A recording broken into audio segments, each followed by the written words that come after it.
How is everyone doing? Happy Wednesday night, everyone. We've got Krabby's cards in here.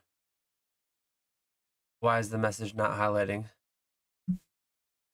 It just had Cash Grabbers Unite. Yeah, my overlaid. Oh, there we go. There we go. Cash Grabbers Unite. Wednesday night, what happened to Fridays?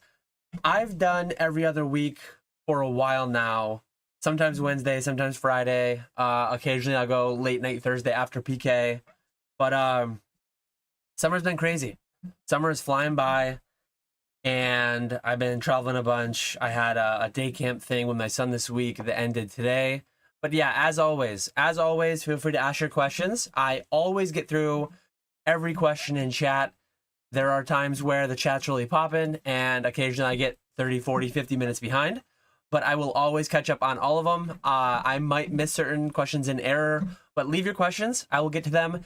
Let me start with a little bit of a rant ramble about the current state of the market, the current state of things. I'm going to go PK style on this one. The title, Will Reprints Bury Us? ? Answer, no. TLDW, if you want to click off the video now. I don't think they will. And I will give you, I have multiple distributors, and they've all given me reprints. They've all given me reprints this week. I got a call this week. I had some allocated to me. I have another distro that has weekly limits that you just need to go and you need to search the website, and there's weekly limits, and you go and you buy them if you want to buy them, BUY or BYE. And, well, Dan, what did you buy this week? What are you getting buried under by your distributors? I put Paldea Evolved as the biggest set name in the thumbnail because I've heard about it. I've heard about it from the YouTube space, from Discord, wherever, Instagram. But I am the last guy to hear things. Shout out to like Eli Pokemart. Shout out to Danny Phantom. Those guys, way bigger accounts. I don't think they're necessarily older.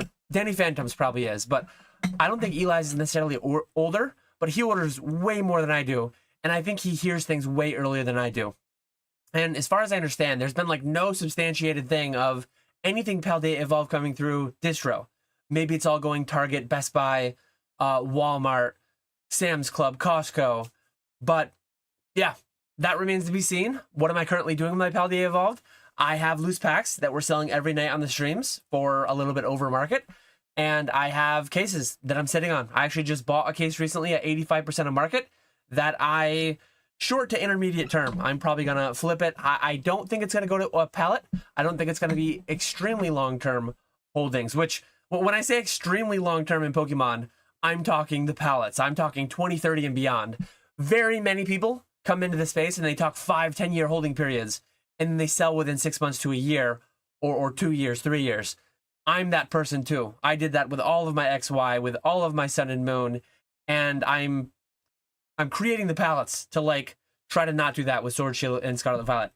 But anyways, that's what I got from, well, that's a little bit of conversation on the Paldea Evolved side that I have no access to anything. I have no information on anything.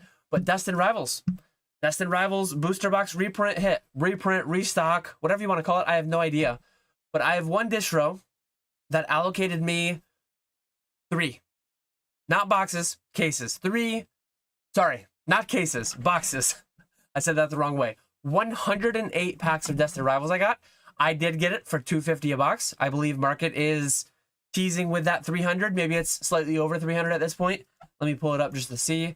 But I made a video. Not a video. I might have mentioned it in a video. I have a terrible memory. I talked about Destined Rivals. I still think ultimately Destined Rivals will go under MSRP. Maybe not the box. Market price on the box is $311 right now. Market price is $311 on Destined Rivals booster box. So I got it for like 80% of market. My distros sell to me not at wholesale, not at MSRP, not at full retail, but they sell to me at 80% of retail at times. 3 boxes. I don't even like to deal with boxes. But every time I get allocated crumbs like that from distro, I take them. Theoretically, maybe it's moving me up, or it's I'm treading water with my current allocations. If I decline taking my 3 boxes per week, I'll probably like fall behind. Some other people will advance ahead of me, getting that additional $750 spend this week. But that same distro also gave me 10 booster bundle boxes So individual booster bundle boxes, one display of Destined Rivals also. So I'm getting assaulted with all this Destined Rivals, 168 packs of Destined Rivals that we would open in an hour. If someone bought the packs on stream, those would be ripped through in 1 hour. Those are my allocations for the week on Destined Rivals. And the boxes were at 250, which works out to like 7 a pack would be 252, right? So very nearly 7 a pack. The bundle displays I'm getting at, it's an interesting thing because I have one distro. So that's one distro. The bundle displays, those ones I paid 250 for. So I paid 250 for the bundles. Sorry, 25 for the bundles, 250 for the display from one distro. And that's a little over $4 a pack. But then the other distro, a little bit over $4 a pack for the bundles, and then $7 a pack for the boxes per pack. And then the other one gave me 10 Destined Rivals booster bundles at 36 a bundle. So one distro is signed, presumably it's the same reprint, right? They're offering them to me at the same time. One is offering me them at $25 a booster bundle, and the other is offering me at $36 a booster bundle. I didn't even look to see what market was. I'm just taking what I get. I'm taking what I get. I got one display from each. So between both distributors, I have 3 boxes is 108 packs, plus a display is 168. I have 228 packs of Destined Rivals coming. That's my weekly. Maybe that's all I get for the month. I don't know. A lot of times when the weekly limits come up on the one distro, they're sold out by the next week. I place them the day that I see them, and I put a calendar alert for a week later, and then they're gone. And I've tried before too. The one time I tried through the one distro, I placed it on like a Wednesday, and then it was still there on Monday. In my mind, it's like a week is Sunday to Saturday, or it's like I guess Monday to Sunday. So when the new Monday comes, to me, it's like a new week, new work week, new school week, whatever. They didn't play that way. So if I order on July 30th, it needs to be 7 calendar days later. That's what they mean by a weekly limit. So if you order on Friday at 8 a.m., you can't order till Friday at 8:01 a.m. the following, as far as I understand. But I also did get Prismatic Evolutions poster collections. I got one case of 6 for $155. I want to say market's $30 a piece because they come with like 3 packs, $10 a pack ish, somewhere in there. And I paid $155. $155 when market's $180. That's that's about 80% of market, seems. Surging Sparks. I got 3 boxes. So this is another distro. One distro gave me 3 boxes of Destined at $750. Another distro gave me 3 boxes of Surging at $132 though. $132, that's a solid price. So it's like the one had a better deal on the Destined booster bundles, but they charged me 80% of market on the booster boxes of Destined. And then the other one charged me 80% of market, maybe even 90% of market on the Destined Rivals booster bundle display. And then charged me half of market? What is Surging Sparks right now? They charged me half of market on Surging Sparks booster box is what? $239. So not quite half, 60% of market, let's say. They charge me 60% of market. So one thing that I hear a lot is like, hey, if a reprint's really big, they'll offer it to you at a good price. So if I look at distributor A, it's like, okay, they're giving me Destined Rivals at $25 a display. But booster bundles, $25 a display of booster bundles. It must have been a sizable one. And then I look at my other distro and it's like $36 a booster bundle. It must have been a tiny reprint. You can't get, at least me, very small account.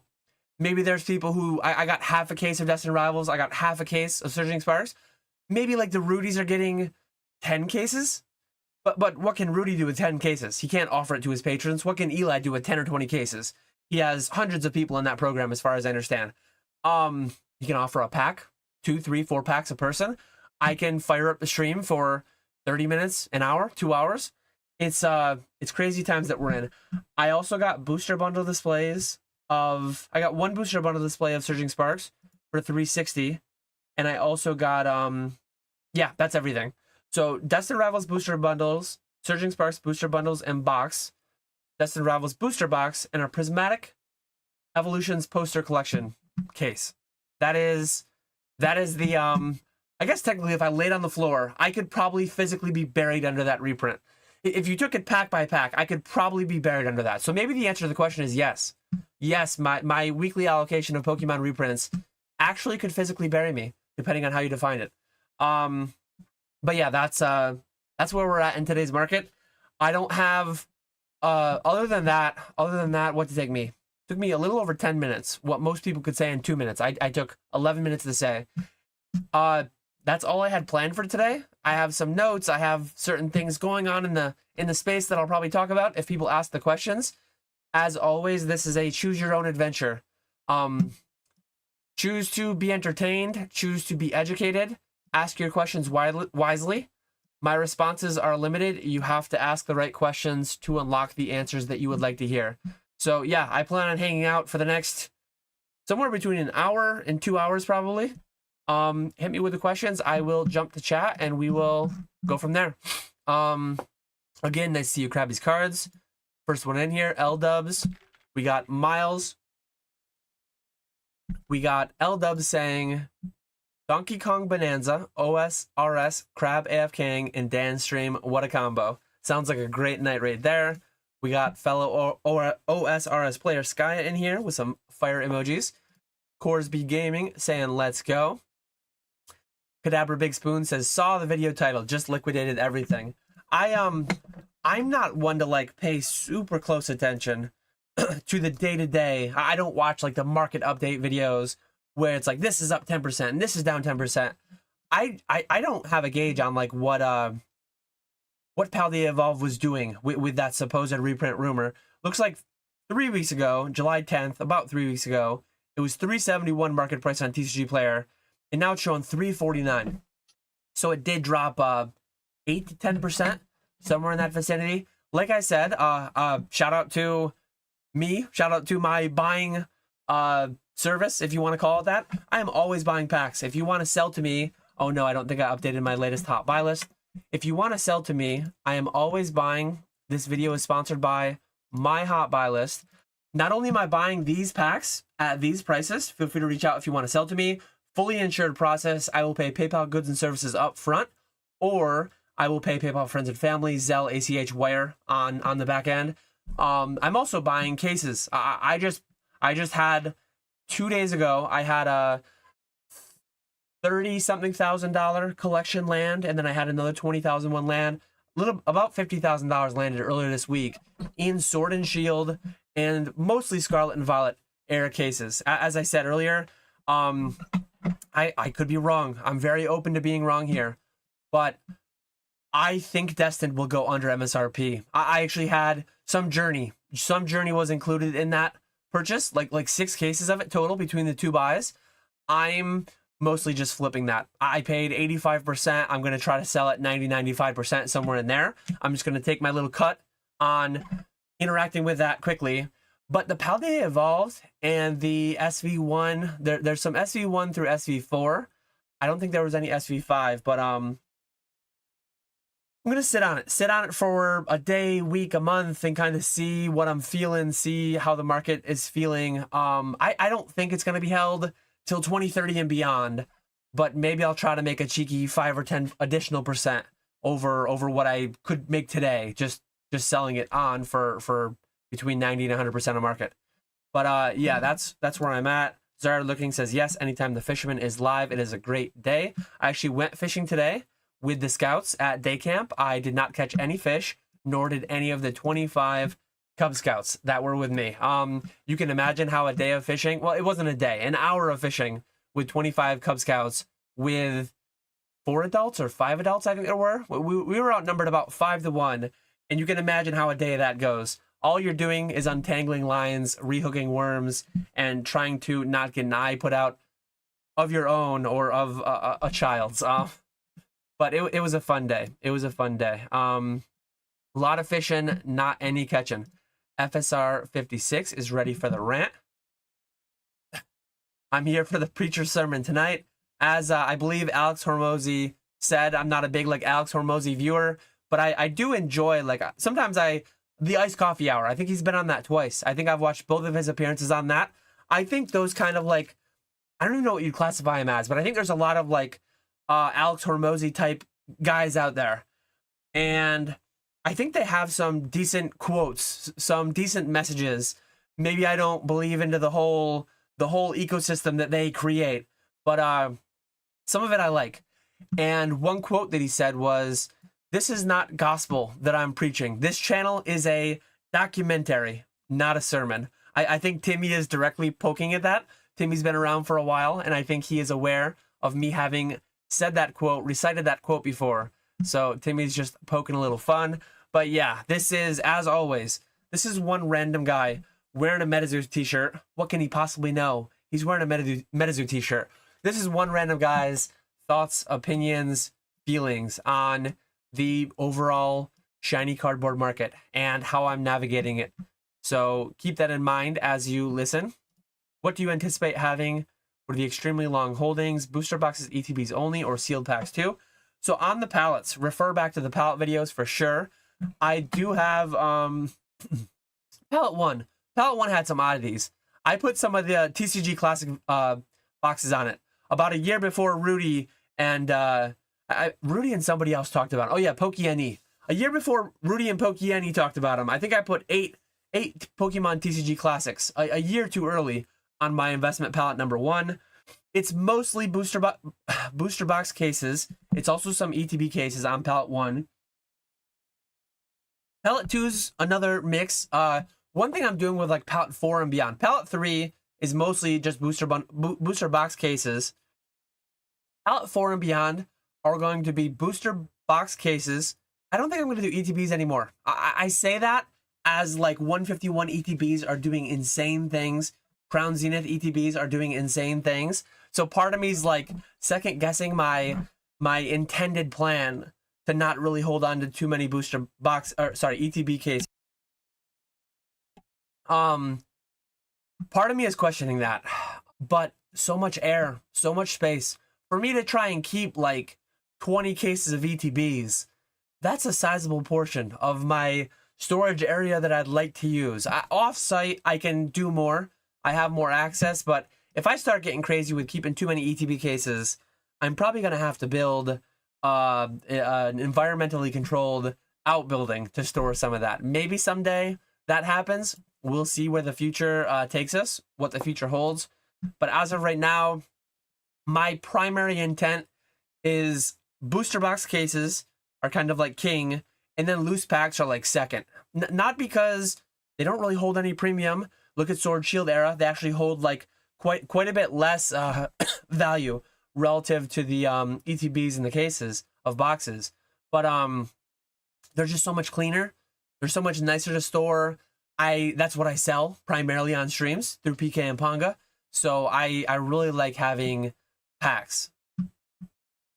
I'm gonna try to bounce back and forth between live chat and the questions that I'm doing. Dan whispers sweet nothings to me about your buckets, kind sir. I'm sure we'll get there later tonight.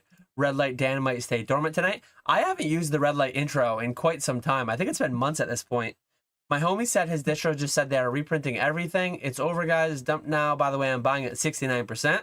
So check out Cryptomon if you want to be cashed out at 69%. I may or may not be buying. Sorry, Cryptomon, to step on your toes here. But I may or may not be buying at 80% plus of market.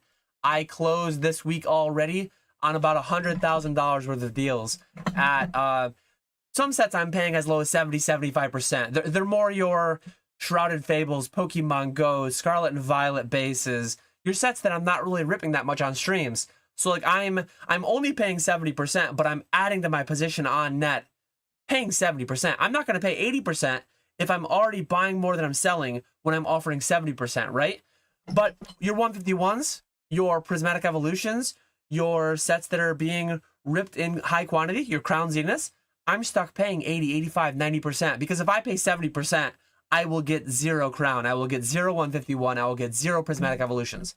I pay higher to get more when I'm not getting enough, and I pay lower to get less when I'm getting too much. Like that's the way that it works. So yeah, feel free to reach out if you want to sell to me. Was says hello. Garen says, hey guys. Thoughts on Celebrations doubling recently. Also want to buy some Celebrations packs. I'm buying Celebrations. I have a decent amount of celebrations. I I always liked it. Let me pull up my inventory. I think it's pretty current right now. I recently did a big overhaul on my inventory spreadsheet for tracking the sales and the buys and stuff. I don't have a whole lot. Wow, where did all that go? Have we been selling that much on streams? Something might be wrong with my formula here because I feel like it's showing the wrong number. Let me check my old. Right now in tandem, I'm keeping track of inventory with the old method and the new method. So let me check the old method and see if that one is I forget where it even is. There it is. I don't have a whole lot of celebrations. I have less than I would have expected. That's with PK and Ponga. It's not a whole lot. It is less than 1,000. But I don't remember. I don't remember exactly how many I have of celebrations. That is something I will need to look into. But I'm buying. My website probably has me at 75% if I had to guess. I don't like need it, so I'm not paying 80+%. It's not on the hot buy list. But I wouldn't mind getting more. This is showing like I've only sold 463 on the year. But yeah, I can't say I went heavy into celebrations necessarily. I went about the same as I do into every set with celebrations. And I think I just like kept less of it listed. I think I ended up with more of it a few years later because I didn't have as much of it listed. But do you think the print quality for Paldea Evolve will be better, increasing the PSA 10 gem rates? I have no idea.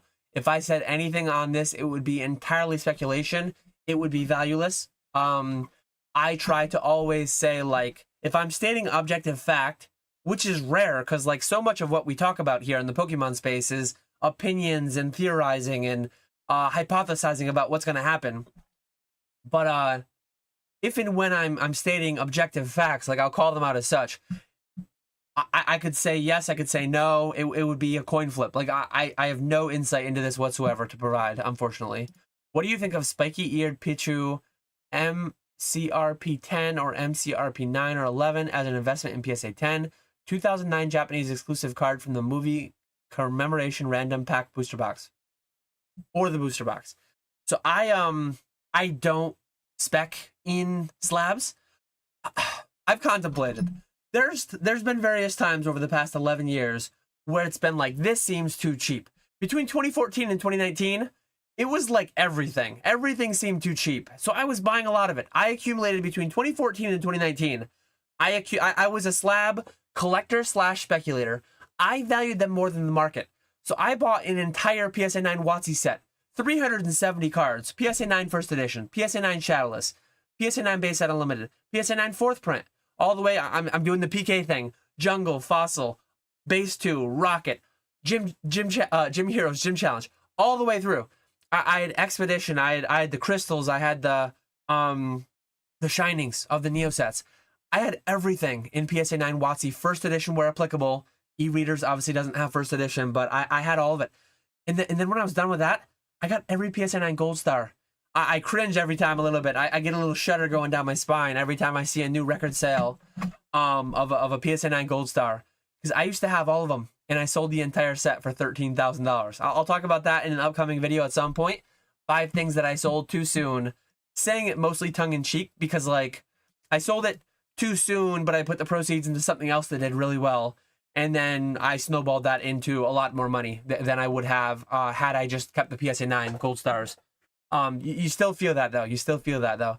But I'm giving you all this background just to say that, like, I used to buy slabs because I value them more than the market. These days, the past few years, the past few days, few weeks especially, there's almost no slabs that I value more than the market.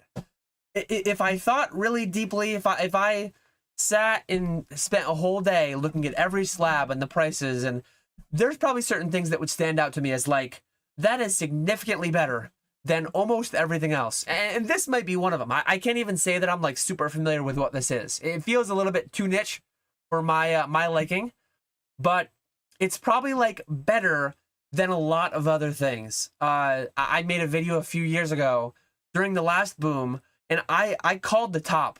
I didn't call the top as like, this is the exact day that everything goes down from here. But in retrospect, after certain things had crashed, easy to do Monday morning quarterbacking, I called that I think certain cards will have peaked forever.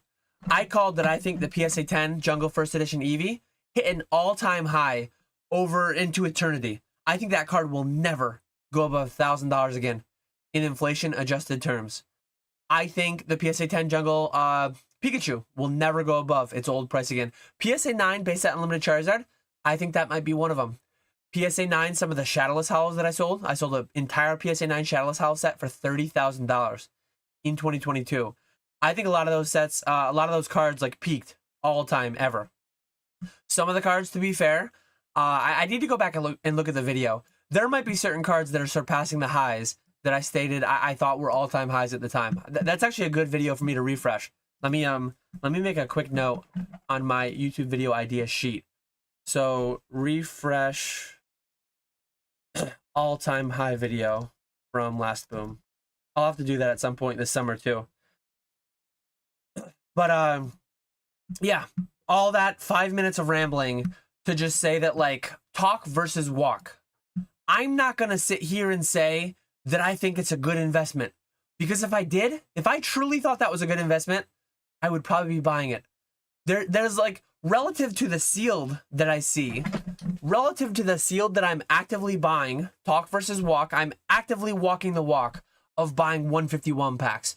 The biggest single item that I've added on net in the past month is 151 loose packs, because I am most bullish, most optimistic on that. So if you say we're investing doesn't care about, like, your dollars. If your goal is to turn dollars into more dollars, that's what investing is.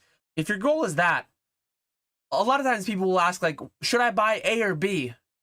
Neither. I'm buying C because I think it's going to do best. Am I trying to pump what I'm buying? No. My channel, I don't have the capability of pumping something as big, something with as big of a market cap as 151 booster packs. But I think there's a lot of, I'm going to say it, cosplay investors out there. I think there's a lot of cosplay channels out there that would just, like, answer, oh yeah, that's a great investment, go buy it. They have no idea what it is. Oh yeah, here's an affiliate link, go buy it there. Go buy it through my affiliate link. They're not doing it. They're just talking. Talk is cheap. So I just don't like commenting towards investments that I'm not making myself, if that makes sense. Is that a creator crafted Jad? I see. This is my little RuneScape section. I do have a creator crafted Jad. I don't have a code for it. If you go buy a creator crafted Jad, see if Link or Rarg have a code. See if Solo Mission has a code. See if Settled has a code. See if Rakesy has a code. There's probably a great RuneScape creator that you could support. Swamp Lettuce, we got Settled. You got McTile. That's my little RuneScape section right there. I've got to have some of that in the background. Haven't been playing much this summer. Been too busy, but I want to get back into it. The Delve Boss, Yama. I did send some Yama a month or so ago whenever that came out. But the Delve Boss looks fun, and I haven't touched it. Timmy says, booster boxes are king, but specialty sets on average just seem to be better. Why are most of the Scarlet and Violet booster box sets not as good as the specialty sets? Best sets are 151 prismatic, no booster box though. I mean, it's right in the name. It says its specialty is right in the name. In Japan, they call it high class sets, right? Or that's kind of analogous. That's kind of similar. So specialty sets are special because it's right in the name. Are the extremely long holdings what you consider S-tier products, even if you get them at high buy-in price, or a shit ton of D-tier products at S-tier buy-in price? I mentioned it in my video where I did the atypical thing, and I made a tier list. I made a tier list of investments for July of 2025, and I rated everything S-tier through D-tier. And I made the caveat at the end. Like Pokemon Go I had in D tier, I think.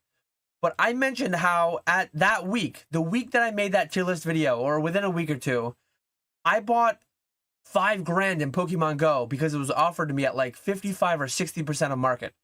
So if you can get an otherwise D tier product at 30% below what you normally pay. I'm not talking 30% below market. I'm never buying stuff at market. I'm always buying it like some fraction of market. Almost always. There's some exceptions where I pay at or above market for quantity. But yeah, if something is S tier at 80% of market, at 110% of market, it might be D tier. It might be C tier. That caveat, that disclaimer is huge. So like Destined Rivals, I'm not investing in, aside from the 4 cases I put back on the pallet, I'm not investing in that at all. If I'm able to buy that at 50% of market, I'm going to buy it and I'm going to flip it. I truly think it's going to go under MSRP. As I said earlier, the box cases, the booster box cases, the ETB cases, maybe with Prismatic, maybe those don't get reprinted as much. Maybe the Prismatic is all poster collections and booster bundles. Maybe there's a situation where, look at 151. An ETB case of 151 is like $3,000. It's like 300 in ETB, $3,000 plus for a 151 ETB case. And loose packs are like 11 or 12 bucks. 11 bucks, I think, lately. That's $100 in ETB. That's a 300% premium to the loose pack. That's fairly atypical, at least as of late. That's kind of blowing my mind how high that is relative. I'm glad I sat on some of them. I don't have a whole lot of them. I have a couple on the pallets and I have a few off the pallets. But yeah, like I'm not buying 151. If I bought a 151 ETB case at 80% of market, which is probably what I'd offer, I probably wouldn't go 85 or higher.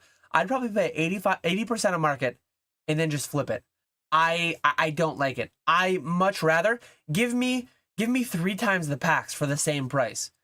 Give me, instead of let's do 3 cases of 151 ETBs for $9,000 or 1,000 packs of 151.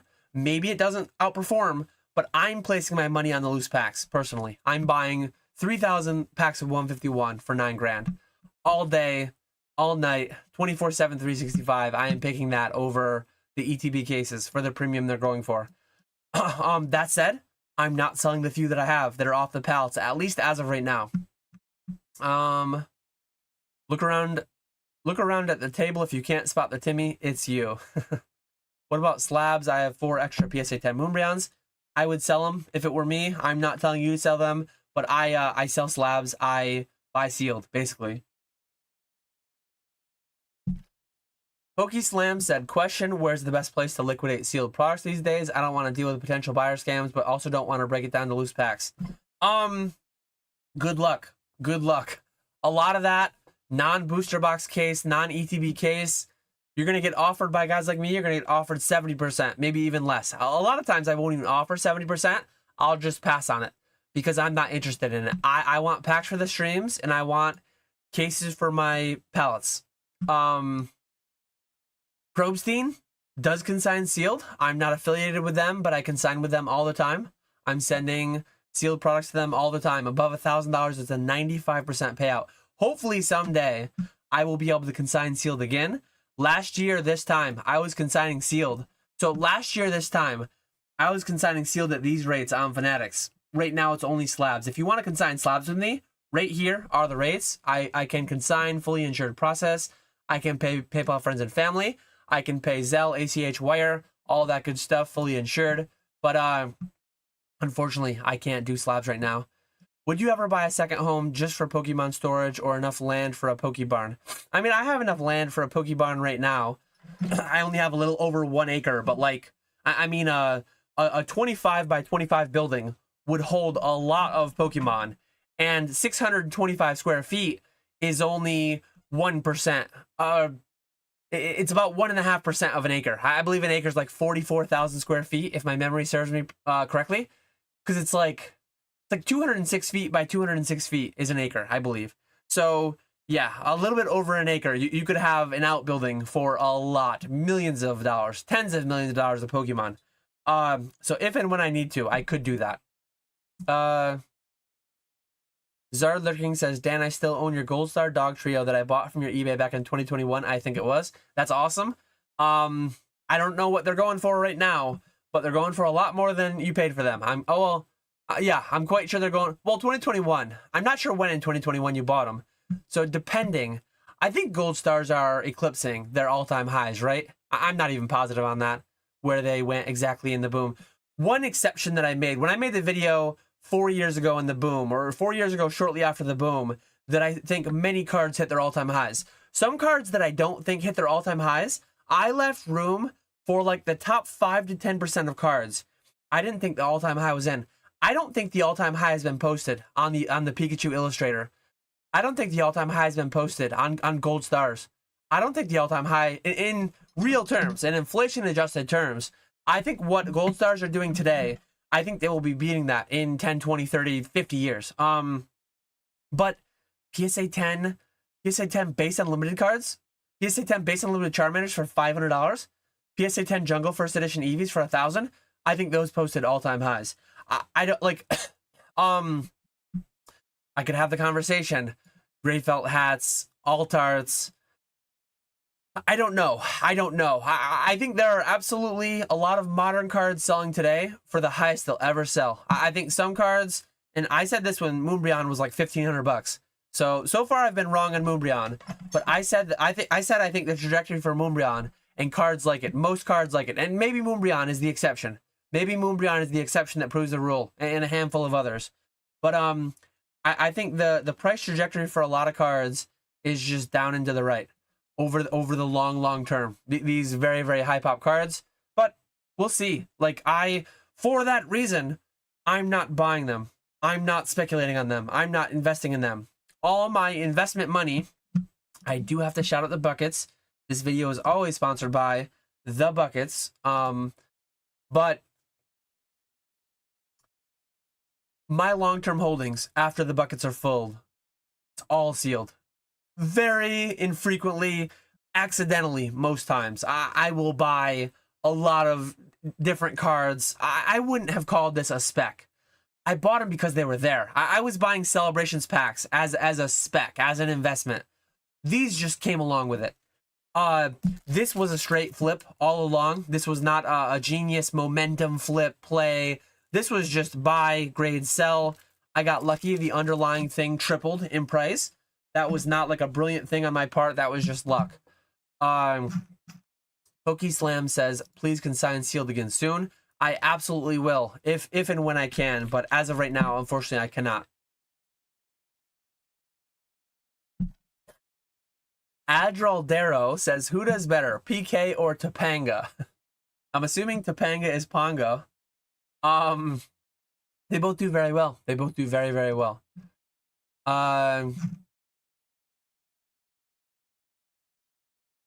Andrew Wynn says, what about YouTube?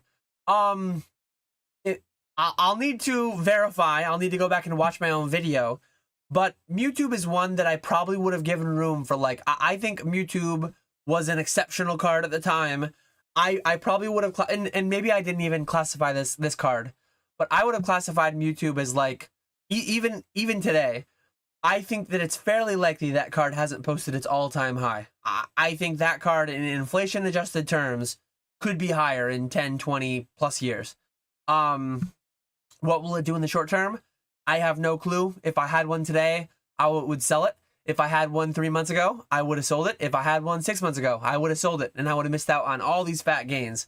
So keep that in mind when you do or do not do what I'm doing. Don't blindly follow. Again, it's a documentary, not a sermon. What is the main reason you aren't able to consign sealed currently? The sole and exclusive reason, the only reason, that there's not main, secondary, tertiary. There's one reason I don't consign sealed. It is because Fanatics does not accept it. I consign anything Fanatics Collect accepts. They accept CGC, BGS, and PSA graded Pokemon, Sports, Yu-Gi-Oh, One Piece, Lorcana, all that stuff. I consign all that stuff at the following rates, but they don't do sealed anymore. So I do not do it, unfortunately. Bucket Macro is hilarious. Patrick Maroney says, question, thoughts on what happens when the downturn comes, whenever it may be? What % of the new age investors can't stomach it and sell once they see every chart going down for 2 to 4 weeks? I think a lot of them. I think there's a lot of people that say that if it goes down to this price, I'll buy it all. If it goes down this, I'll back up the truck. I'll buy a ton more. And a lot of people say that, and then when it does it, they panic sell a few weeks or months into it, and they leave the hobby. When prices go down, a lot of people leave the hobby because the hype, the FOMO, the stonking, when that leaves, it kind of happens like together. It happens in tandem, right? They're tied together. But price goes down because a lot of those people leave. Price goes down because a lot of those people dump.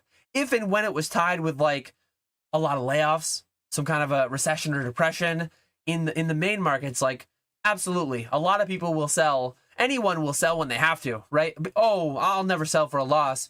Well, if you need to, you will. If you need to keep the lights on, if you need to pay the bills, if you need to keep your kids fed, if you need to not be out on the street. And not everyone, not myself, because the buckets are all taken care of, but there are people in this space, speculating, investing, whatever you want to call it. They are gambling with money they don't have. They're gambling with money they don't have, and if and when things turn, it could turn bad. But the age-old question, the billion-dollar question is, I think a downturn is, and this is an obvious statement.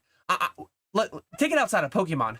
In Bitcoin, in the S&P 500, in VTSAX, in everything, in every asset, downturns are inevitable. If you look across the 100-year history, 100-plus year history of the Dow and the S&P and these things, I don't remember the stats off the top of my head. Every 10 years or so, you can expect a multiple 10%, 20% pullbacks, corrections.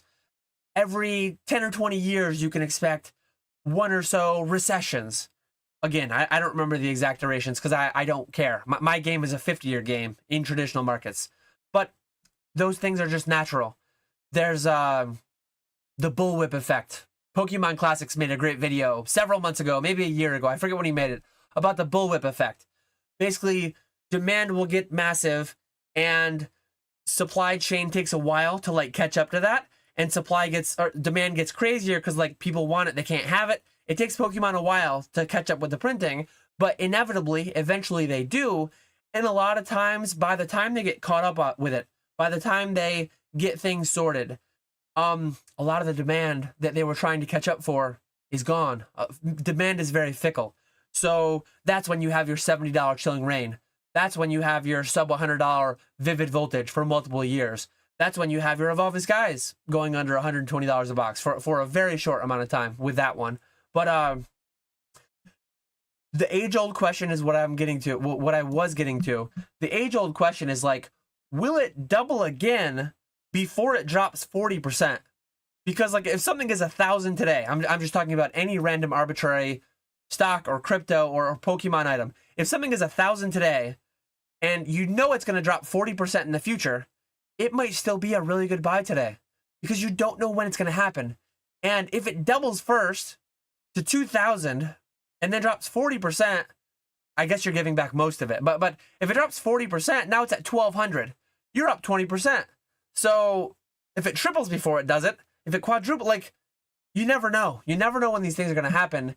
And overall, it's just, like me personally, all my ducks are in a row. I have no debt. I'm buying things with my own money, no leverage whatsoever. I'm not putting these packs on Klarna. I'm buying with cash, and I'm setting them back for years. And if and when things get really dark, I don't know how much more I'll be buying. I'll buy some more. Like when prices go down, I'll buy more for long-term holding than I'm buying today. Like to be entirely honest and transparent with everyone, a lot of people say if the prices halve, I'll buy twice as much. I won't, because like I'm buying 50 to 100 grand a month. A week. I'm buying 50 to 100 grand a week right now. But it's because I'm also selling 100 grand a week, 50 to 100 grand a week. And if and when the market drops a ton in the next 6 months or a year or 2 years, whenever, I might only be buying 40 grand a week. But I might be buying 40 grand a week in a time where I'm only selling 30 grand a week. I might be netting plus 10 grand a week into Pokemon in this theoretical future. Maybe it's 1 grand, maybe it's 10 grand, maybe it's 20 grand, depending on where you are in your journey. Like, I don't know what my numbers will be. I don't know what your numbers will be either. But that's a big thing right there. Like right now on net, how much Pokemon am I adding to my portfolio, to my positions, to my inventory in the past 6 months? On net, I might be adding this year, I might be adding, well, if I tell you how much I'm adding, I'm telling you how much I'm making after the 80K goes into the buckets. Just was having this conversation a little bit last night in Discord, or 2 nights ago, whenever that was. Haven't been sleeping enough the past few nights, so I lose track of time, lose track of days. But I'm adding on net right now all the excess money I make in Pokemon. After the buckets are filled, it all goes into Pokemon. So it's a lot of money right now. The market's hot. I'm adding a fair bit of money on net. In a smaller market where prices are lower, I might be adding less weekly to my overall inventory, to my overall holdings, because I might be making 80% less than I'm making today. And as crazy as it sounds, I don't want to do it, but like I could take an 80% pay cut and I'm not going to update my resume. With an 80% pay cut from what I'm making today, I'm not going to update my resume and go back into the workforce. I'm going to keep doing this. That's how hot, that's how crazy this market is. In my opinion, I think it has to turn. I think Destin will go under MSRP. I think Prismatic will go under MSRP. I think prices will go down. But like, I'm saying Destin and Prismatic and Journey, maybe Surging, but like not even Surging, because Surging's already been under MSRP. A lot of the MSRP people will say like, everything's going under MSRP. Just wait, Paldea's coming back under MSRP. SV1, SV3, SV4. I don't think those are going back under MSRP. Paldea would not shock me if it went under MSRP, but I would be surprised. I would not be shocked. I think there's less than a 10% chance that a $350 Paldea Evolved booster box drops 50% and goes under MSRP. It could happen. That some people will say there's 0 chance is kind of scary to me. It almost makes me want it to happen, to see what they say and do in a future 6 months from now, where Paldea Evolved is $150 a box, $140 a box. I don't think it's gonna happen at all. Less than 5% probably. But like SV4, SV5, SV6, the later you get, the more likely, because it's newer. It's within its two-year reprint window, right? But I don't know. I'm out here just guessing like everyone else. I do not have a PSA 10 Bubble Mew. I have very, very few slabs. Dan bought 3 booster boxes at $250 each. Distros control the market. I listened to, about an hour ago, or an hour before I went live, I listened to Danny Phantom's, one of his recent videos. He said, and this was news to me, he said that it sounds like Pokemon is charging distro more. One underlying assumption that I always had, which could be wrong. I'm not, like, this is third-hand information. Fifth-hand information, maybe. But Danny Phantom made it sound like when I'm buying that Destin Rivals for $250, I was always on the underlying presumption that distro paid the same amount they paid for the boxes that they sold to me for $100 at launch. Danny Phantom made it sound like not.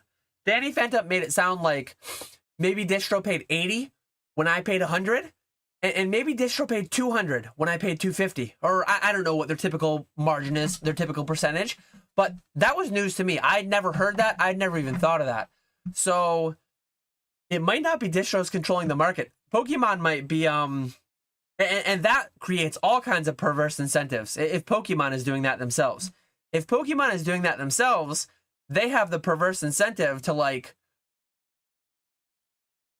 substantially reprint a lot more older product, which is an interesting dynamic. Because, like, if they reprint Paldea, and I always thought they were kind of held to, like, they have to sell it to distro for the same $80 or whatever, and then distro were the ones. I always thought distro were the ones deciding arbitrarily to, like, hey, we got 6 boxes of Paldea for Dan, we're going to sell them to him for $250 a box, because market's $350. He has plenty of meat on the bone. The price will come down, but it'll stay above what we're selling it to him for. But if theoretically what Danny Fantep was saying was true, and I understood him correctly, that makes it sound like Pokemon could print Paldea, sell it to Distro for $250, who sells it to me for $300, and then it's like, what hope do we ever have for coming back under MSRP on anything? Because then, if that's the case, this is literally new information that I got like an hour and a half, 2 hours ago. If that is true, I might lose my bet to Retro. Maybe MSRP, maybe Destined never goes under MSRP. If Pokemon within the 2-year reprint window is going to be printing Destined and selling it to Distro for $150, $200, then it won't go under MSRP. Like that's news to me, and I'm really interested to see how that pans out. I always thought it was just Distros eating really nicely, as Andrew's saying here, but Danny Fantep made it sound like Pokemon is eating that up. So like if I was Pokemon, you have the incentive now to like mega set. We'll increase the print run a little bit, but like the initial print run, they're still selling for cheaper. Though I paid 92 for SV1 through SV7, and that ish 92 ish, and then Surging comes out and I paid like 95. I want to say 94, 95. Destined, I paid 100. So am I paying 100 and Distro's eating all that excess, or is Pokemon eating the excess? Is Pokemon going to go from an environment to where they sell at 40% of MSRP or 50% of MSRP? Now they're going to increase it to 55 and 60 and 65 and 70. And is Pokemon going to be releasing sets in a year? And Magic kind of does this. Magic got rid of MSRP and they just sell things for whatever. Like, I think Distros were selling Lord of the Rings sets and the Final Fantasy sets for like hundreds and hundreds of dollars, for like double what some other sets sell for. I think they basically just like gauge market, and they gauge like what's the most these people will pay, and they charge that. If Pokemon makes a pivot into that, that'll be very interesting. I guess it'll be bullish for anything you're sat on. If the new normal becomes Distro charging MSRP 6 months after release of a set, maybe like, I've always said this. I could be wrong on everything. I could be wrong on any call I make. We could be in a new normal scenario where boxes come out at MSRP and higher, and they never go under MSRP. And maybe it lasts 10, 20 years. That could be our reality. I don't think it will be, but like, it could be. I'm not betting on it, because aside from the 4 cases I put on every pallet at release, I'm not adding much more than that. I'm selling it at the market. I'm happy to sell my Destined right now. Those 3 boxes of Destined I bought at $250. I'm going to either break them down for packs and sell them on stream, or I'm going to sell them as I'll send them the Green Shiz consignments, or I'll send them the Probstein consignments. And I'm happy to take the 10% margin that the Distro leaves on the bone for me. But I truly don't know. I truly don't know. So we went from will reprints bury us? Live Pokemon Market Q&A. We went from that to will reprints always be at or above MSRP? Will the new normal be every set is over $200 forever? I don't think so. But it could be. It also could be less than a 5% chance, in my opinion. What does that mean? I don't know. When I say less than a 5% chance, what does that mean? It means that I think in 20 alternate universes, it'll happen in one of them. Are we in that one? I don't know. But if you would ask me, just to keep context, if you would ask me 6 months ago, 7, 8 months ago, the price points of a lot of different items, if you would ask me, Dan, what's the chance of PSA 10, when I bought the case of these, if you would ask me what's the chance this is going to be worth $1,000 in PSA 10 in 8 months, I would have said less than 5%, and it happened. Dan, what's the chance of a Moonbryon being $3,000? Less than 5%, and it happened. I would have been wrong on 95% of my guesses when I would have said 5%. So keep context of my track record. Keep context of the track records of everyone that you follow. Anyone that you follow, that you look up to, that you aspire to do what they're doing, or you try to emulate, or you try to imitate, or you use anything they're saying to guide what you're doing. hopefully you're owning your personal decision. You're not outsourcing, deciding what to invest in and stuff. But check their track record. Check what they're actually doing. Don't just listen to their talk, watch their walk. And a lot of people, you can't do that. A lot of people are only talk and there's no walk. And so there's no walk to follow. But like myself included, always vet out your sources of information. Always see what they're doing and listen to what they're doing and take into context everything that they've said and done in the time that they've been talking. But yeah, let me scroll back up. As I said earlier, I am going to answer every question. I see that I'm getting a little bit behind in chat, but I'm going to answer every question as I always do. I appreciate when people put question in all caps, when people put a stop sign so that I can get to your questions. And I will say this, we're almost an hour in. If you are enjoying the content, feel free to like and subscribe. I don't say that very frequently, but I figured I'd throw it in right here.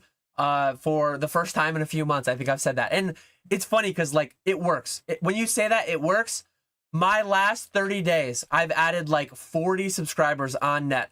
I'm in a big lull rough patch. I see quite a few viewers in here. So if you're enjoying what you're listening to, feel free to drop a question. I'll get it answered as soon as possible. I run them in order. And feel free to like and subscribe. If you want this, every other week I do this. Every other week, live Q&A with someone. 7 figures plus of Pokemon inventories, 7 figures, high 7 figures towards 8 figures of projected sales in 2025. So continuing on, if you were starting over with 50 grand and were married as a chemical engineer, so you don't have your brand, what's your plans? What if you're starting over, same scenario, but you just left your job? One thing I always say, same arena, different games, different rules. We're all in the same arena of Pokemon. But like, am I a happy chemical engineer? Do I love my job? Do I want to go climb the ladder? Do I want to be CEO of my company someday? I'll probably get off YouTube during the middle of the workday if I want to be CEO of the company someday. If I hate my job, if I'm going in and I'm working 45, 50 hours a week and my bosses are trying to get 60 hours a week out of me and I'm getting bad, I'm getting put on PIPs, performance improvement plans, whatever they, I don't miss those days. But how happy am I? What are my 5, 10, 20-year goals? How does Pokemon align with that? How does chemical engineering align with that? Like, all the answers rely on things external to the Pokemon space. If you want to say, like, purely investing-wise, look at my video I made a few weeks ago. I would be buying 151 loose packs. I would be buying Sword Shield cases. I would not be buying Destined Rivals at 300. Destined Rivals would be the last thing I would be buying. I would buy it for my distro at $250 a box to immediately sell it for more money. But yeah, that's my thoughts on all that. It always depends. Grammar says 8-figure Daniel gonna be a menace. Bradgy Cards says, question, how many swirlies did you receive in high school? I gave exactly 0 swirlies and I received exactly 0 swirlies. So I was in a pretty good spot relative to my swirly distribution and consumption. 0 on both sides. How about you, Brad? I answered for you, so you answer for me. How many did you give, and how many did you get? Lightning Flare said, same. Sun and Moon Ultra Ball PSA 10. At the time of release, I sold about 8 of them for $550. That card will never be that high ever again, or for a long time. That's one that, like there are certain cards. I really, man, I should almost just do a live reaction to that old video. It would take me forever to find it, and I can't do that. But I feel like if somebody asked me about that card back then, I would have said, like, this one, I'm not dead set on it being an all-time high forever, but, like, I think there's a solid shot at it. Certain cards, it's like, yes, absolutely. But, like, as I said earlier, PSA 10 base first Charizard, I think that will be $1 million card one day. The way that the hobby's going, I own none of them. I've never owned one. I likely never will own one. One thing I will say, PSA 10 base first Charizard, relative to a lot of things in the hobby, it's pretty flat over the last couple years. When gold stars have tripled and quadrupled, when megas and full arts from XY and black and white have 5x'd and 10x'd, Base first Charizard is up like 30%, 40% maybe over the past 6 months, year, 2 years. I don't even know exactly.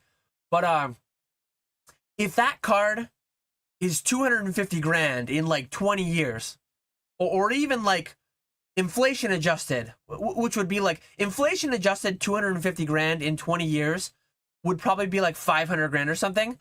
I genuinely like might buy one. That's why I don't think it will be. Like, I think cards like, and that might be my bias. I think cards like some of the Japanese higher end promos. I think cards like the PSA 10 Gold Stars. I think cards like the PSA 10 Shinings, PSA 10, the really, really cream of the crop, top 5% of the hobby. That's more like top 0.5% of the hobby. I think those cards have to go higher, because if they don't, like, I won't buy them all. I'm not going to say that. But, like, I would buy one. And I just feel like I'll never buy those. So, mentally, know my bias. I feel like it has to outpace me. But maybe it won't. Maybe it won't. Maybe Moonbryon in 20... There's a chance. I think it's extremely low. I would almost say 0. There's a chance Moonbryon is 10 grand in 5 years, and base first Charizard is $200,000 in PSA 10. Extremely small, near 0, but there's a chance. There's a chance the Moonbryon goes up, the base first Charizard goes down in PSA 10, and the gap right now, it's like 100 times multiple. PSA 10 base first Charizard. I believe Canto Shark sold one for over 300 grand. Shout out to ZNG Emporium. He has one ending this Sunday. Click my affiliate link below. Go buy that $300,000 PSA 10 base first Charizard. That would be a nice commission for James on the consignment. That would be a nice commission for me on the EPN affiliate link. But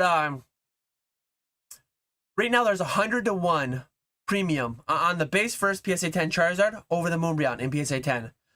I think that will widen over time. So time stamped 10:30 Eastern time on July 30th. Dan said the PSA 10 base first Charizard to PSA 10 Moonbryon ratio at 100 today, I think it will climb. I think it will be 150 or 200 or more in 20 years. Am I right? Am I wrong? I don't know. But if I had either card, I'd sell them. I don't have either of them. I'm not investing, speculating in either of them. I have no incentive for either one to move in either direction. But that's just my thoughts. And I think it's fun. It's fun to speculate. And to be fair to like the cosplay investors that I pick on from time to time, I just think they should disclose it more. It's perfectly fine to talk about things you don't own and likely will never own. But like, you should let your viewers know that that's the case. I will likely never own an Illustrator. But if they stay where they're at for 5 or 10, 20 years, maybe I will. And that's why I think they won't stay. That's why I think they won't stay. Because I think there's a lot of people like me that are doing business in Pokemon at a very high level, making really good money. And if I continue doing this for 5 or 10 years, and some of the cards, some of the vintage cards that people poo-poo on in the modern space, if some of those cards stay where they're at, I'm going to end up buying them. And there's a lot of other people that would buy them, I think. But anyways, continuing on. Dude, stop pumping 151. Never pumping anything. I'm just telling people what I'm buying and what I'm selling. I'm always buying everything. Jackson says, yo, chill. Stop talking about first edition Zard. Stop. He's trying to corner the whole market himself. First edition Zard is cheap. Got it. It's definitely not cheap relative to what it was a year ago. It's crazy because like people are falling over themselves to buy it today at 50% higher, if not more. Some of the lower grade base first Charizards are up a lot. Like I remember for a while, it was almost like a PSA 6 is 6 grand, a PSA 7 is 7 grand, a PSA 8 is 8 to 10 grand, a PSA 9 was like 20 grand. There were some PSA 9s going for less than 20 grand in the past couple years. And now people are falling over themselves to pay 30, 40, 50 grand, whatever it's at. It's crazy. I don't know. PSA 9s are $19.99 to $10K. Base Unlimited? I don't think so. I think the Base Unlimited PSA 9 Charizard peaked in 2021. I think it will never go above that. Let me scroll back up. I skipped a lot of questions, but I will get back to them.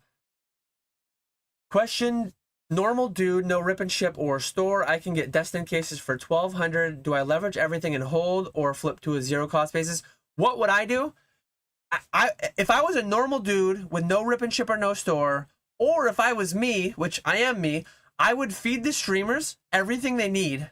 At 1,200 a case is crazy under market. Like, can you do this unlimited? Robert Romero, you asked this question 37 minutes ago. I apologize for my delay.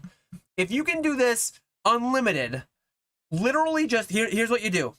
Go on eBay, buy boxes that are 12 by 12 by 20.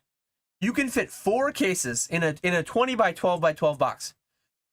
You buy a label printer and you buy all your labels and you start a consignment with Probstein. You sign up for their service. You send every single one you can get your hands on. You buy for 1,200 and you send it. Like, honestly, this is one thing that I don't say ever. If you have no money in your bank account and you have 50 grand line of credit, if you have 100 grand line of credit, honestly, you max it out. Short term, you max it out. You do a private sale to me. I'm buying Destined Rivals for more than 1,200 a case. So, like, you sell to me, you sell to Alex Nostalgianomics, you sell to Old School Pokemon, you sell to everyone. Because that's just arbitrage. So, if you can churn and burn $1 million in 3 weeks, the market is that deep. The market is that deep that you will not single-handedly crush it. You open a TCG player, you open an eBay, you can sign with Probstein, you sell to me, you sell to everyone, and you just run it till it dies. You use it and abuse it till it dies. If I had to guess, you probably don't have access to buy more than like 4 or 8 or 12 cases. So in much less like fantastical fashion, you probably buy the 10 cases you have the ability to buy. You can sign them with Probstein, you sell a couple to me, you sell a couple to whoever, and you just take the free money. This question is literally like, Dan, there's $1,000 on the floor. Do I bend over and pick it up? That is what this question is. And to that question, I answer yes. So yeah, Robert's here too. Robert says, I have 6 figures in Pokemon. I'm okay if I leverage. I would leverage, like, I would spend my whole bank account on this. I would put everything I have into this week, next week, the next week, until it's done. Because this is not like I'm always buying at 80-85% of market. This is 70% of market on a very hype, very recent set. Let's see how many cases of Destined Rivals sold on TCG Player today. You're buying this at such a low price that you have the ability to sell on eBay, sell on TCG Player, pay the full fees, and just make money. It's like I'd take a week off work, and I would take a week off work to just, I would drive or fly to wherever I had to drive or fly to. This would be my job for a week, and I'd make 50 grand in a week or 100 grand in a week. The market is that deep.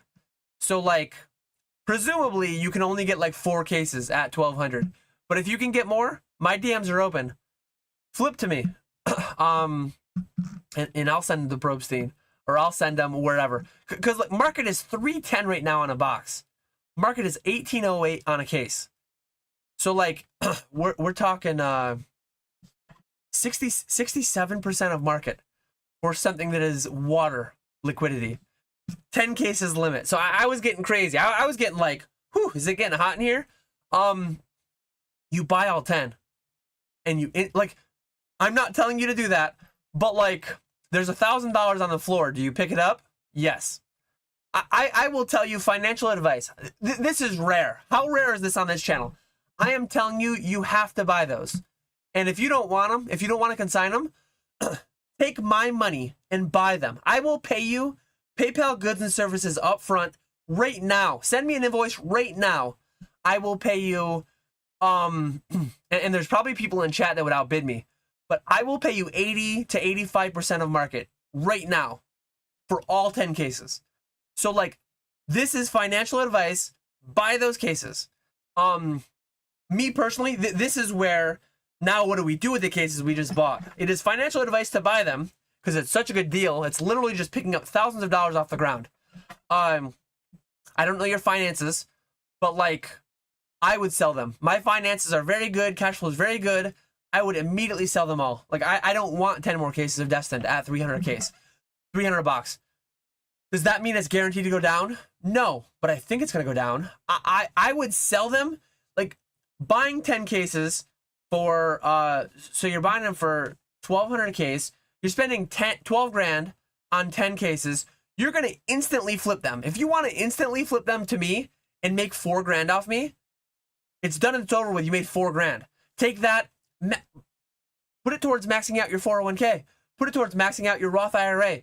Put it towards 151 loose packs. Put it towards Bitcoin, anything. Whatever you put that towards, it's free money. So like, this is, yes, Brad, that is an actual quote. Literally, unfortunately, it's only 12 grand, but literally max out your credit card and then just instantly sell them and pay your credit card back off. Like, that is, yeah. Let's see. Let me scroll back up though. That was getting me really. I need to take a sip. That was getting me heated up. That was wild. But 10 cases though, yeah. Timmy wants to buy them. Daniel M sent some prismatic my way. Appreciate you. He reached out on the hot buy list. I'm buying them for $9 a pack. Michael Duck says, guys, you're thinking too hard. The fact that Dan can't immediately identify something indicates it's too niche and not going to be as liquid as the high pop, more obvious items. Stick to those. It depends on what you're doing, though. Some of the best returns are sometimes seen in very, very niche items. If you had 2 years ago, people would have said XY era mega full arts, black white era full arts. Those things are too niche. Right now, in the past 4 months, some of those things 10x'd. So like, don't entirely shun things for being too illiquid. But I understand the sentiment, and I generally like to deal in more liquid items. Are we booming or are we booming? We are booming for sure. Josh Perez said, remember you said you wish you hadn't sold your XY and Sun and Moon stuff. If you had kept them, when do you think you would have sold? I mean, it's kind of a silly question. Think about it. Remember you said you wish you hadn't sold it. If you had kept them, when would you think you would have sold? Like, it's impossible to answer because, like, I didn't keep them and I did sell them. So, like, I would have sold them when I did. And if I didn't, I probably would have sold them a week later or a month later or a year later or 2 years. Like, it's all entirely arbitrary. I would have sold them multiple times over between now and today. That's where, like, a lot of people, like, oh, I used to have this, I used to have that. I had Bitcoin and I sold it when it was $100. I bought Bitcoin at 10 and I sold it at 100. You never would have survived with it to 100,000. If you sold at 100, you would have sold it 200, 300, 500, 1,000, 2,000, 10,000, 20,000, 50,000, 60,000. You would have never made it to 100,000 if you sold at 100. I never would have made it to a $12,000 Fandom Forces box because I sold all mine at like 300. So it's like if I didn't sell at 300, I would have sold at 500 or 800 or 1,000 or 2,000. Like we get what I'm saying here. I think. Dan, you successfully pivoted your business so many times. If demand for live streaming plummeted, what's your move? Do you have regret about buying a lot of sealed packs? No, I mean, obviously, if the price goes down on them, if the live streams fail and I have to close up shop with those, I'm not going to be happy that I bought a lot of loose packs, but like, I don't think it's going away in that fashion anytime soon. I don't think I'll regret it. That's why I'm doing it. But I could be wrong. What would I do in the future if live streaming went away? I would do what I'm doing today. I would consign. I would buy low and I would sell high, whether it's slabs or packs or collections, buying grade. I would do a little bit of everything I'm doing that is not live streaming, which is a lot of other things. Dan, when are you going to dip your toes into the MTG collector gang? Spider-Man about to go wild. There's so much money to be made in Pokemon right now that I'm trying to weed out distractions. I didn't go for Final Fantasy. I'm not going to go for Spider-Man. The time that I do go for a MTG collector box, that is when the top is in. That is when you sell everything, in my opinion. Thanks for the financial advice, dumping my Labubu from YouTube's. That was 35 minutes ago.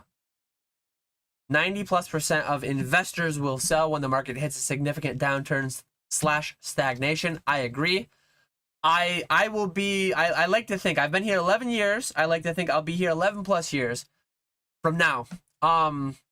I will be one of the few buying. And I'm not going to get silly, and I'm not going to say I'm going to buy everything. I'm not going to be buying more than I'm buying today, because if things downturn, I'll be selling less. So I'll be buying less than I'm buying today, but I'll be buying a lot. I intend to buy a lot. We'll see what happens, though.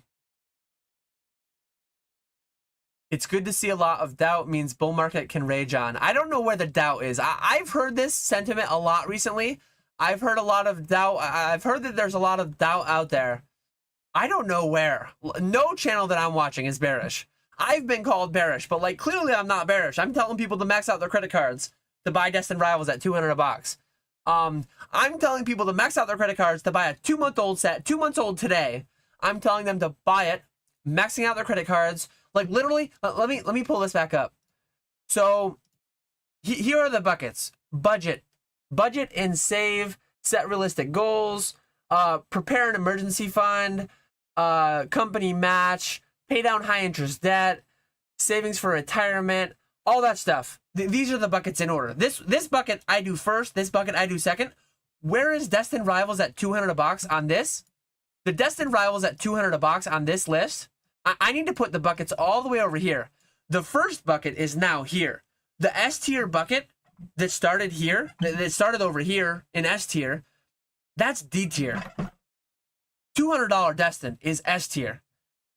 I am buying all of that before I'm eating, before I'm doing anything. And I'm selling it 30 seconds later. The market is deep. The market is liquid. Unfortunately, we found out it's only 10 cases. But if that was 50 cases, if that was 100 cases, that could be gobbled up in a second through me, through a bunch of other people. So like the retirement wrapper is before Pokemon, but 67% of market on something that liquid is before the buckets. Let's see. I've been buying Yu-Gi-Oh slabs recently. Should I just jump now? That's why I don't go outside of Pokemon very often. I do a little bit though. Hey man, are you buying black bull and white flare packs? I am, but not on my hot buy list, not above 80%. Check out my buy list on my website. It's always there. It's updated every Monday. You need to wait a little bit for the bottom to refresh, but I'm always buying everything for 70+%. Dan's business is about to get sold to private equity. You lose 5 viewers every time you do the bucket pop-up. I will never stop doing the bucket pop-up. I have to do that. Where, I don't know where my, oh no, I know where they are. I turned them off. What am I doing?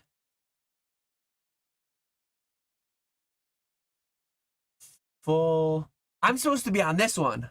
I apologize. I don't know if there's like a backlog. At least 2 people subscribed. I see 2 people subscribed. Let me see if I can replay it. There we go. Boom. TCG Mew subscribed an hour ago. Leo subscribed 19 minutes ago. I entirely forgot about having this up, playing all the things. But yeah, that's there. Yeah. What a terrible YouTuber I am. I'm going to keep showing the buckets and keep losing 5 viewers, and I'm not going to have my overlays that drive engagement in my live stream.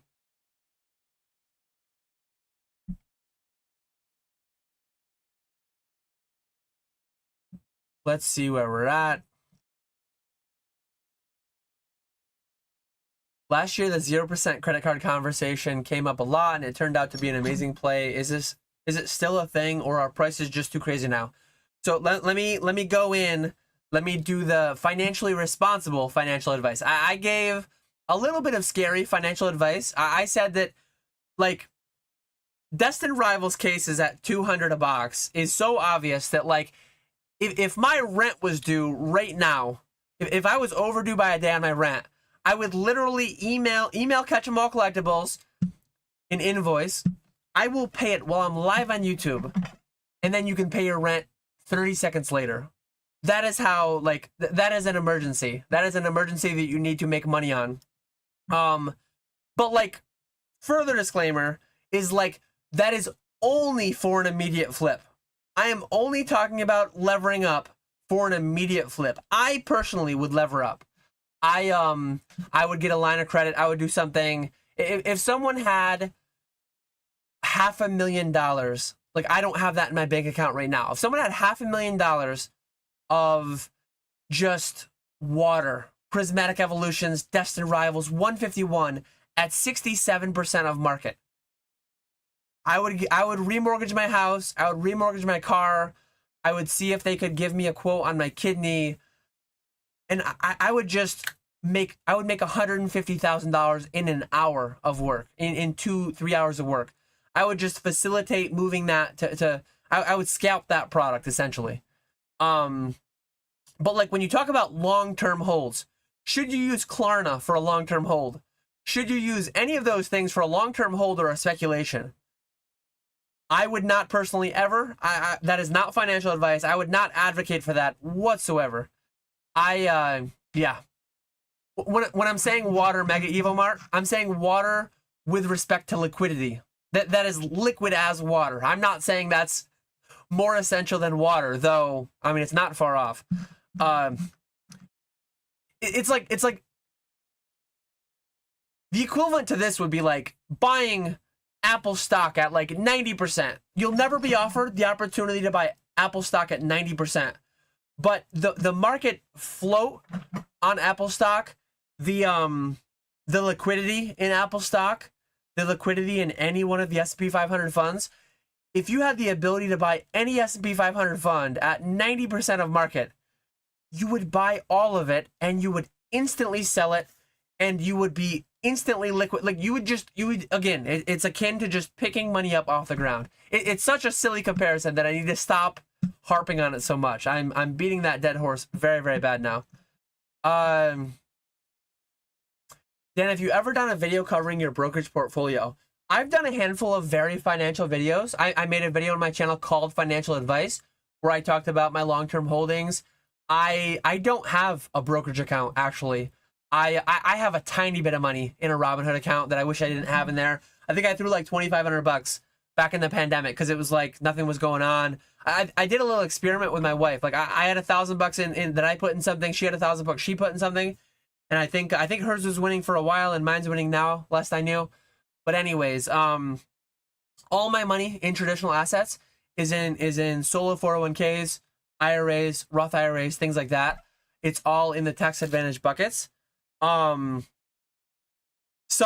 in the next couple of years, I might do a brokerage account, but I'm not entirely sure. But it's pretty boring. It's like VT-Sax, it's VU, it's Vanguard 2060, 2050 retirement accounts. It's things of that nature. Very, very non-speculative in individual stocks, anything like that. I don't do anything with options. It's just all boring stuff like that. Have you heard any rumors about Destined Rivals booster boxes reprinting? They're actively reprinting right now. It's not a rumor. I got allocated 3 booster boxes for $250 a box. Distro charged me 80% of market. Did Distro get charged higher by Pokemon is the question. Danny Phantom talked about it a little bit. I don't know the answer, but like, if Pokemon is charging more, that changes a lot of things. Because why would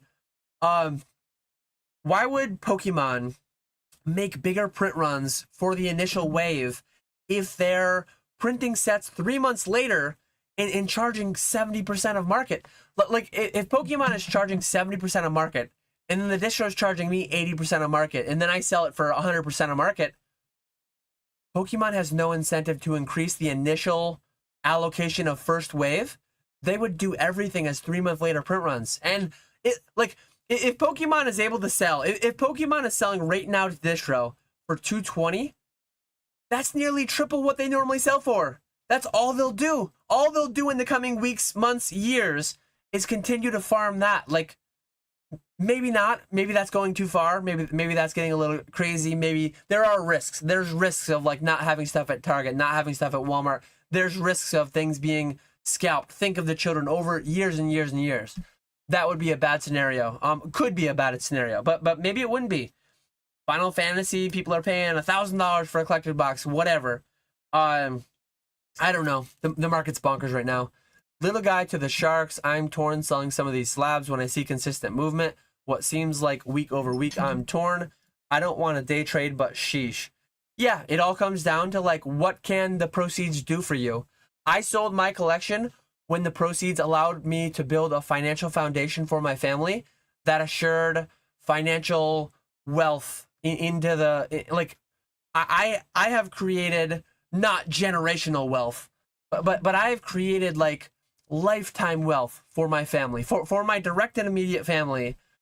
I am setting us up for life with what Pokemon has done in the past 5 years.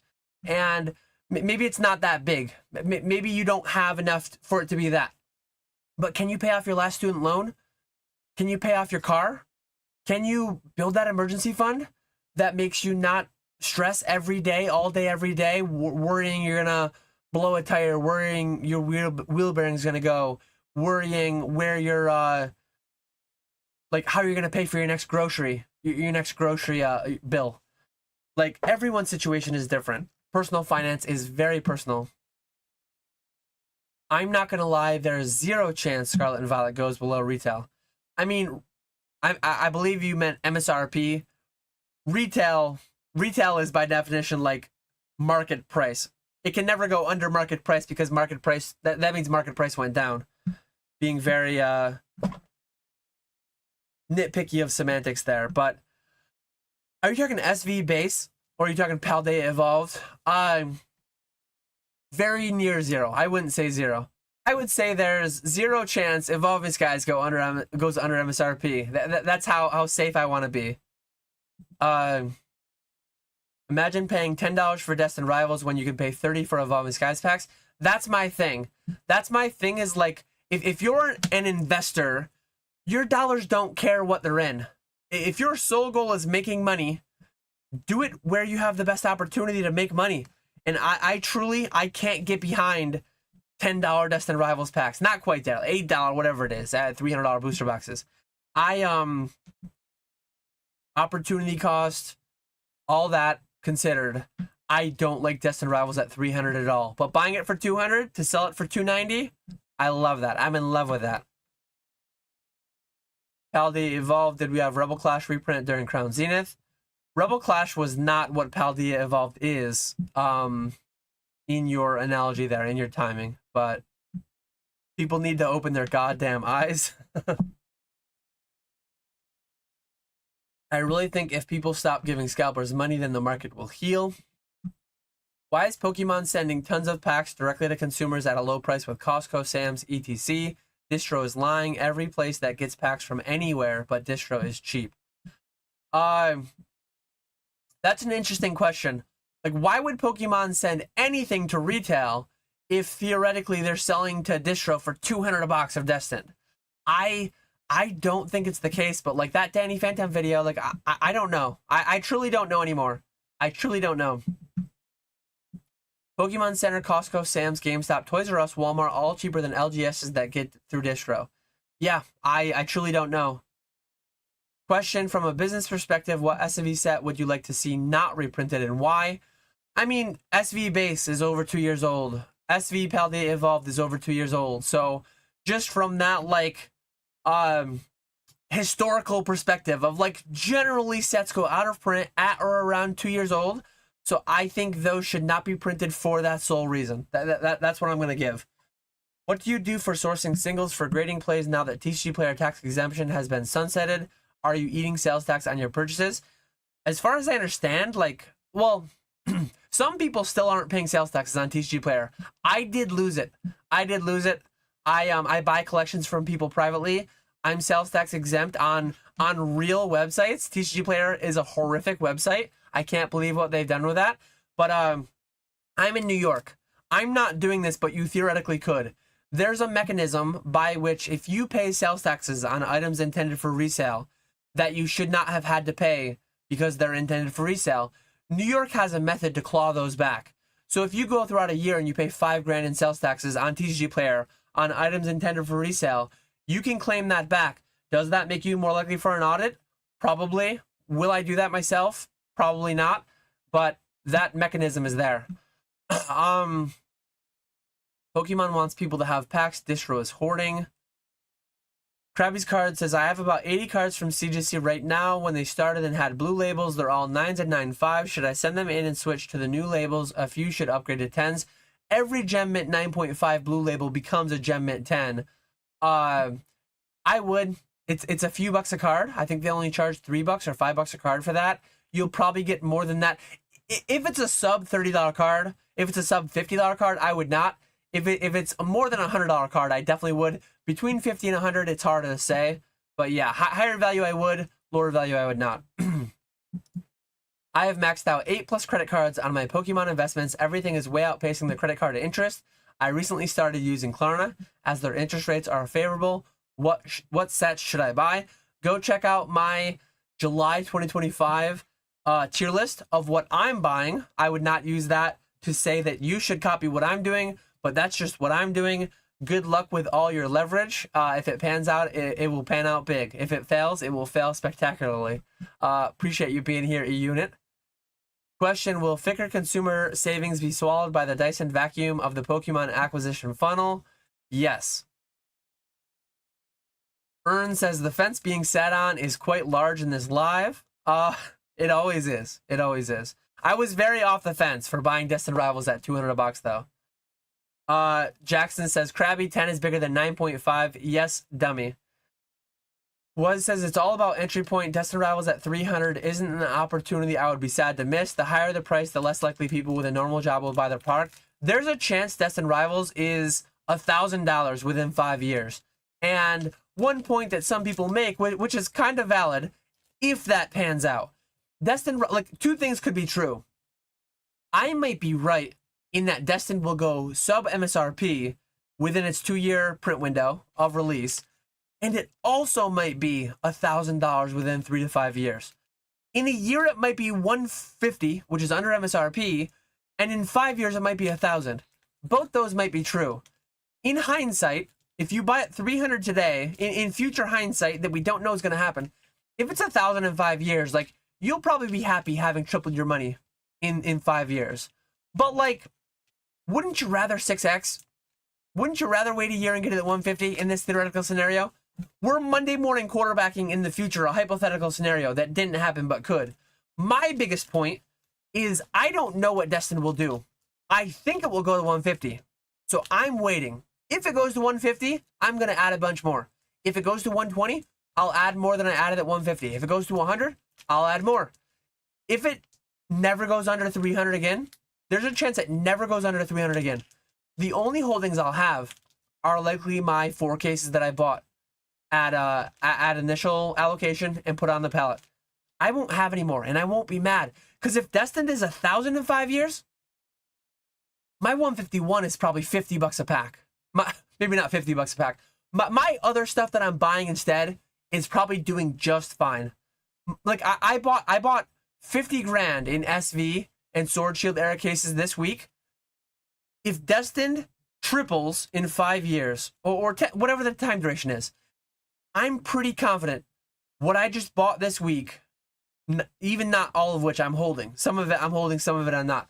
But I'm pretty confident that what I'm holding instead will outperform. I've been wrong though. I will always be wrong every year. I buy and I speculate and I invest in so many different things. I always make bad calls. I'm making 1,000 calls a year. So like, how many of them are good? How many of them are bad? As of today, in the past 8 months, every call I made is brilliant, is A+ tier in my 11-year history. They're all amazing calls. And a lot of people are getting overconfident because like everything is up. So everything makes you look and feel smart. Well, like at some point, I think that changes. Maybe it doesn't. Who knows? I'm just along for the ride.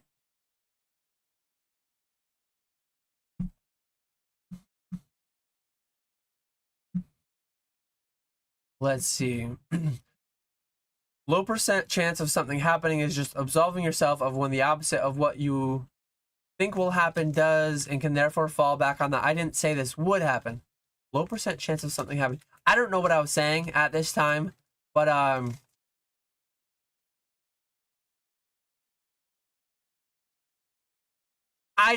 so this Michael Duck, this feels like a victimhood statement.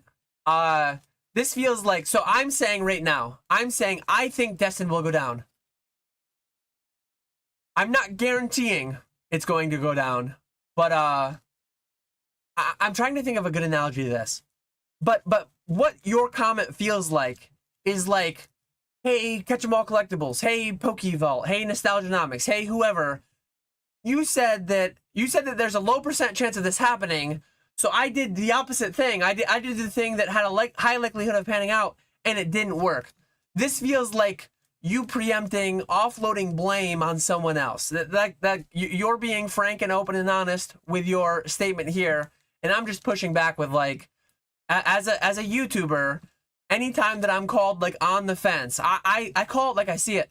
I know that when you go and you make a play, I know that there's a range of potential outcomes. I'm comfortable with the percentages that I'm allocating to each, and I'm a big boy, and I'm an adult, and I'm going to make an adult decision. And when I buy stuff, if and when it goes to zero, if and when I buy a lot of stuff, I'm not a victim of a crypto pump and dump rug pull, whatever. I'm not a victim of this, the original. I'm not a victim of that. I was an adult, grown man buying into something that I knew had risk, and it didn't pan out. The original stuff, I have a lot of boxes that I paid $80, $60, $100 for that are worth $5 or $10. And a lot of people will say, oh man, this PokeTuber, that person, they were pumping, dumping, they were doing whatever. And it's like, no, I knew fully what I was getting into. I knew the potential upside, the potential downside, and the downside panned out. And I'm owning that. I'm owning that, as I always have and as I always will. And if and when, if I say, like right now, I say that I'm buying 151 packs at $9 a pack. I'm not telling you to. I think 151 packs in the next 2 years sometime, I think at some point they're just going to gap up to like 15. It'll feel like that. It'll feel like overnight. I don't know when. And when I say 15, it might be 20. It might be 25. I don't know when it's going to happen, but I think it will. So I in the past 2 months, I've bought on net, like net being what I bought versus minus what I sold. I've gained more than 5,000 or 6,000 packs of 151. That is how confident it's going to go up. But like, if people hear me say that, and like, I think the likelihood, there's a 1% chance, there's a 2-3% chance 151 goes under $6 a pack in the next 6 months. So there's a low % chance of it happening. I don't think it will happen. But like, if in 6 months 151 is $6 a pack, I will say like, I didn't say this would happen. I said it could happen. People would say like, oh, Dan was so bullish on 151. He put it as an S tier investment in July of 2025. So I put 10 grand into it. And now I can't pay my rent because now it's only worth 5 grand. Like, that's what people do. That's what viewers do. They victimize themselves. So that's why I do the caveats. That's why I do the disclaimers. I do that because like please don't imitate me. Please don't. Own your own adult decisions.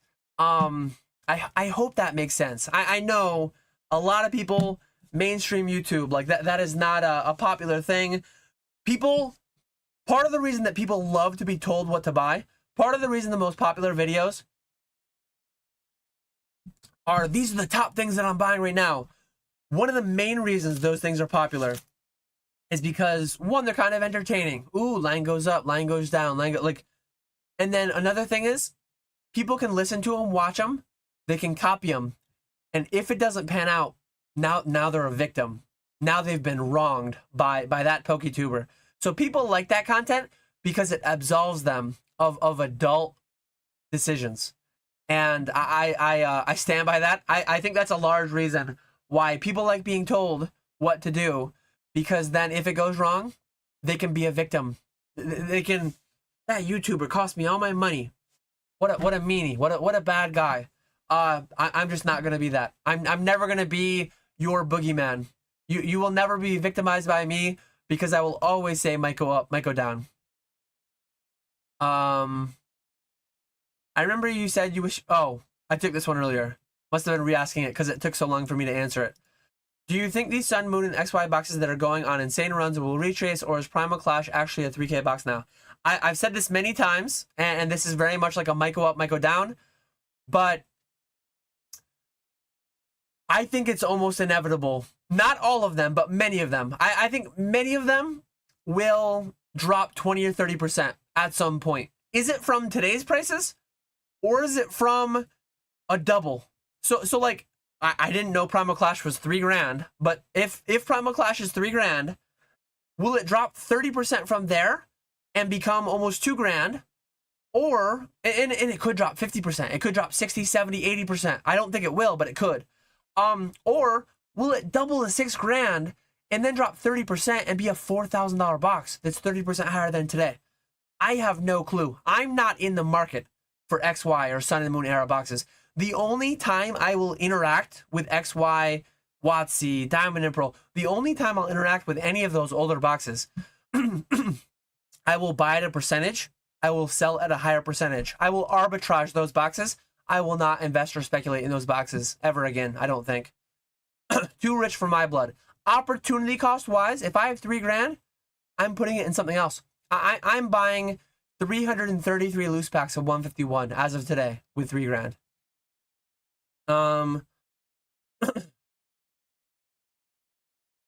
Do you play Pokemon TCG and do you encourage your audience to learn how to play and focus on having fun, or just collecting and investing like most content creators? I encourage people to do whatever makes them happy. If you're trying to make money, if you're trying to have fun, whatever you're trying to do, like consciously do things that bring you towards those goals. Let me see if I still have it. So yeah, one thing I encourage people to do, I encourage people to set smart goals, specific, measurable, attainable, relevant, time-based. I encourage people to consider opportunity cost and consider prioritizing which things they should put their money in first and where Pokemon falls on that spectrum, if it falls on it at all. And honestly, the buckets, I'm going to write this down because I should do this too. The time buckets. Like, I've always talked about the buckets financially, but time every day, every year, there's that song from that musical, right? 525,600 minutes. How do you measure a year? Every year, every person in here has 525,600 minutes. If it's a leap year, you have that extra 24 hours times 60, whatever that is. 1,440 minutes extra on a leap year. But every year, everyone spends, and right now, people are spending, maybe you're multitasking, maybe you're at Sand Crabs, maybe you're at the new Gem Crab on RuneScape while you're listening to this podcast. But everyone's spending time right now in here. And how do I prioritize my time buckets? This might be a whole video sometime in the next couple months. Here is like your shelter, here is your food, here's your water with finances. But like here is eating, sleeping, doing physical activities somewhere. Like you don't need to exercise as much as you need to drink water. So like bodily functions, things like that, things that you have to do as a human being are here. They're non-negotiable. Everyone has to do them. And then it's like spending time with family and all that. Like, yes, that does come after breathing, after drinking water. But spending time with family comes before playing video games, and it comes before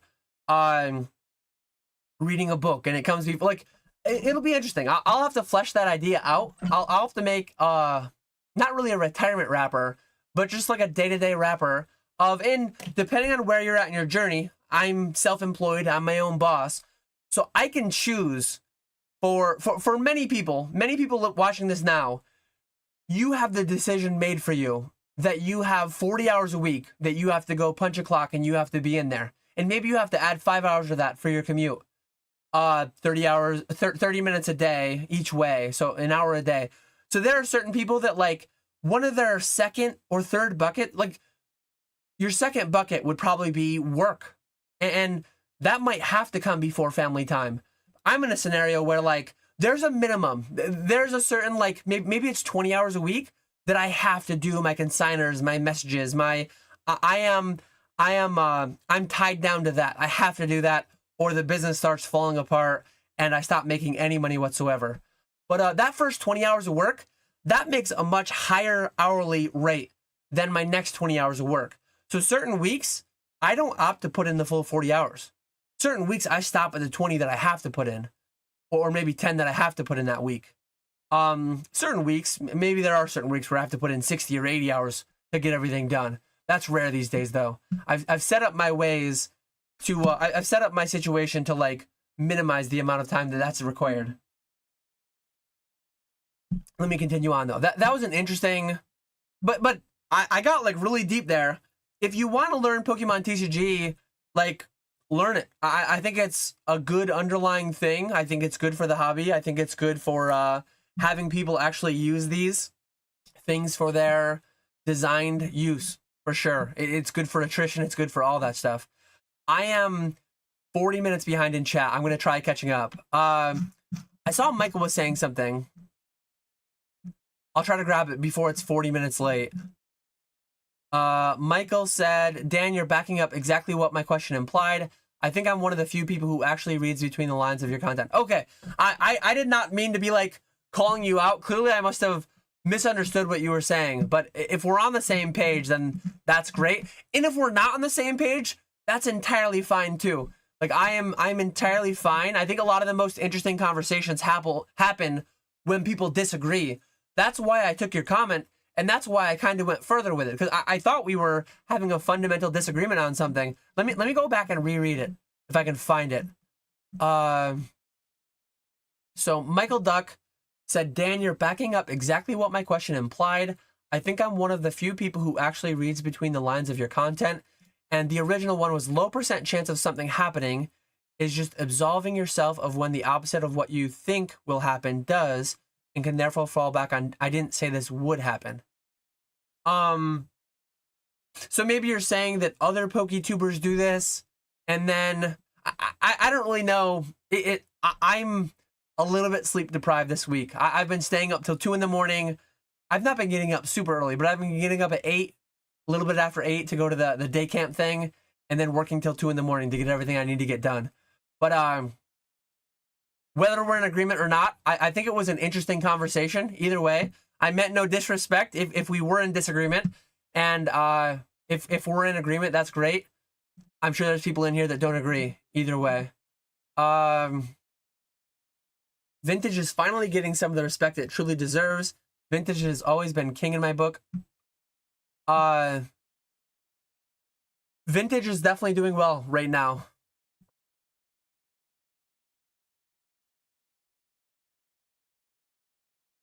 Easy to Slay You says, question, do you have a regular base set unlimited PSA 10 Charizard in your inventory? I've been talking to you about sending in the nearly complete set to Fanatics. I do not. I do not have one, unfortunately.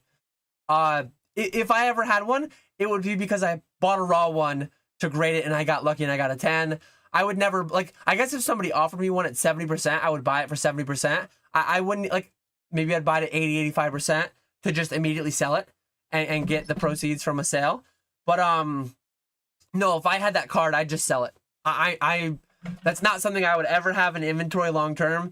I wouldn't even buy it now. I just auction it. Michael Duck says, I appreciate your answer. Thank you. I appreciate you being here. Sticking with me during the 40-minute duration from when you asked your question to when I answered your question. I appreciate everyone being here. But yeah, Michael, if you give an example, maybe I'll understand it better. My sleep-deprived brain is not computing. Dan, I do respect that you are a person that looks at Pokemon with a half bucket full attitude. Yeah, we don't talk about glasses. We talk about buckets being half full or half empty. If you're not optimizing your shitter time during the 40 hours by buying Pokemon, what are you even doing? Yeah. Oh, man. Where are we at? I'm hour behind, but was that an iRobot reference? My responses are limited. You have to ask the right questions. That 100% was an iRobot reference. So I'm 35 years old. I grew up in a room with rabbit ear antennas with a little bit of aluminum foil on the top to try to make it work better. I had channel 2 was CBS, channel 33 was Fox, channel 20 was ABC. I had a VCR hooked to that TV. Mind you, like, I had 15-year-old technology in my room. That was not like the latest and greatest technology in my room growing up. But I had all that. And for my VCR, for my VHS player, I feel like everyone around my age, you had like 5 random VHSs that your family owned, and you disproportionately watched those 5 VHSs. So some of the random ones that I watched, iRobot.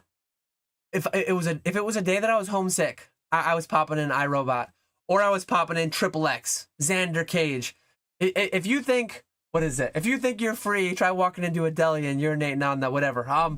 There's certain like quotes from old movies. Though that one's not too applicable to say in a Pokemon live stream very frequently.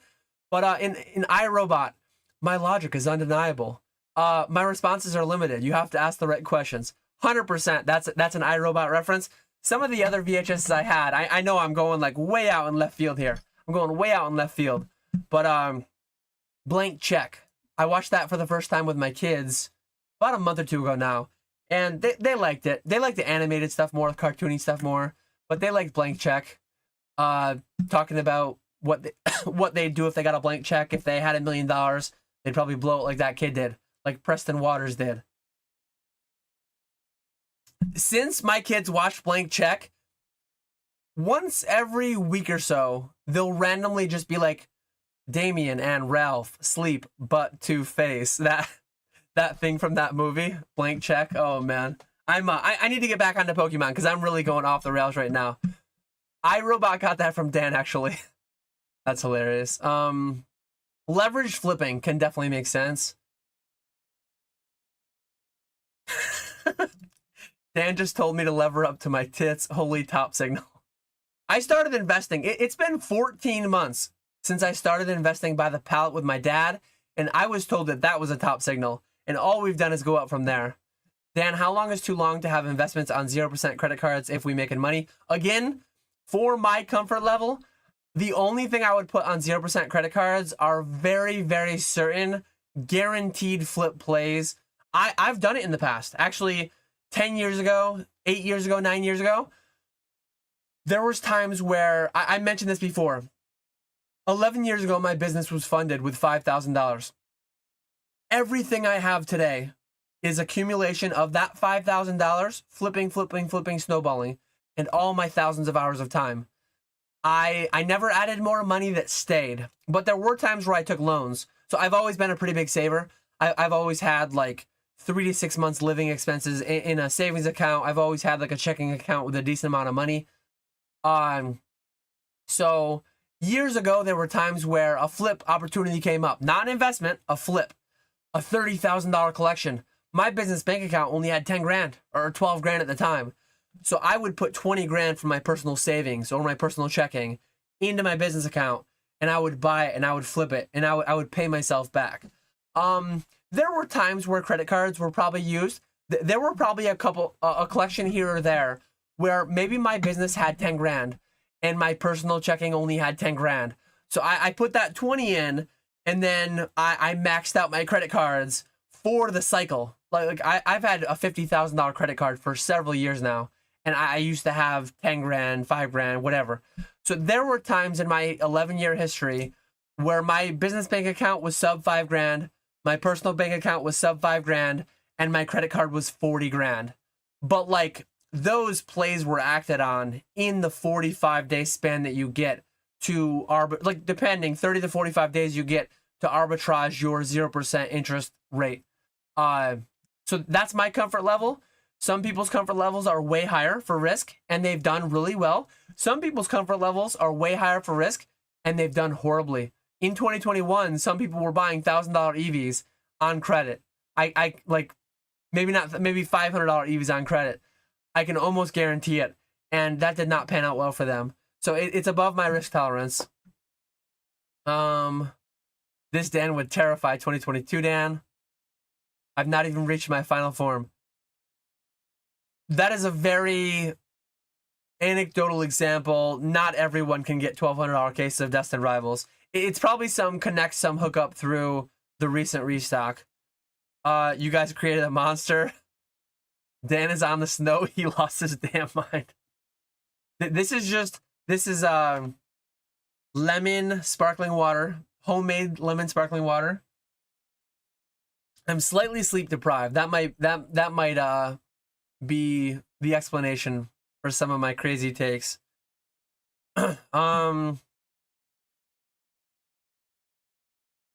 Dan, are people actually selling you significant EVS pack quantity? No, I have Evolving Skies on my hot buy list. It's on my hot buy list for 24 a pack, as you can see right here, which is over it's over 80% of market. But I might buy on average. I actually had a package just come today. I had a package just come today that's still here. And I think there's Evolving in here. Yeah. This package had 7 Evolving Skies packs. Maybe I've bought 20 this week. Occasionally, I'll get somebody that reaches out and says, hey, I have 200, but you're at 24. I want 25. There's times where I go a little bit above my hot buy list. It's fairly rare, but no, I'm adding less than 100 packs a week of Evolving Skies. I'm probably neutral on the amount of Evolving Skies I've bought in the past 3 months relative to what we've sold on the streams. I sold about 80% of my singles to buy 75 boxes of Destined Rivals. Best play I made. Hold. I don't think that's going to pan out that well, especially... So like, again, going back to what I said earlier. You do you. This is entirely your decision. I'm not telling you what to do. But what I would do, like, I think $9 loose packs of 151 will outperform this drastically. I think paying 100% of market at... Sword Shield cases. Most Sword Shield cases, I think, will outperform this. But I could be wrong. These are my thoughts, and I'm acting on them for me.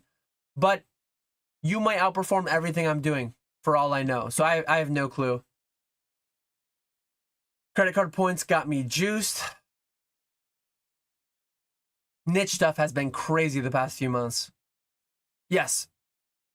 Literally just take the free money. Pre-sell at 85, 90% and just take the money. Drop ship them. Scalp them.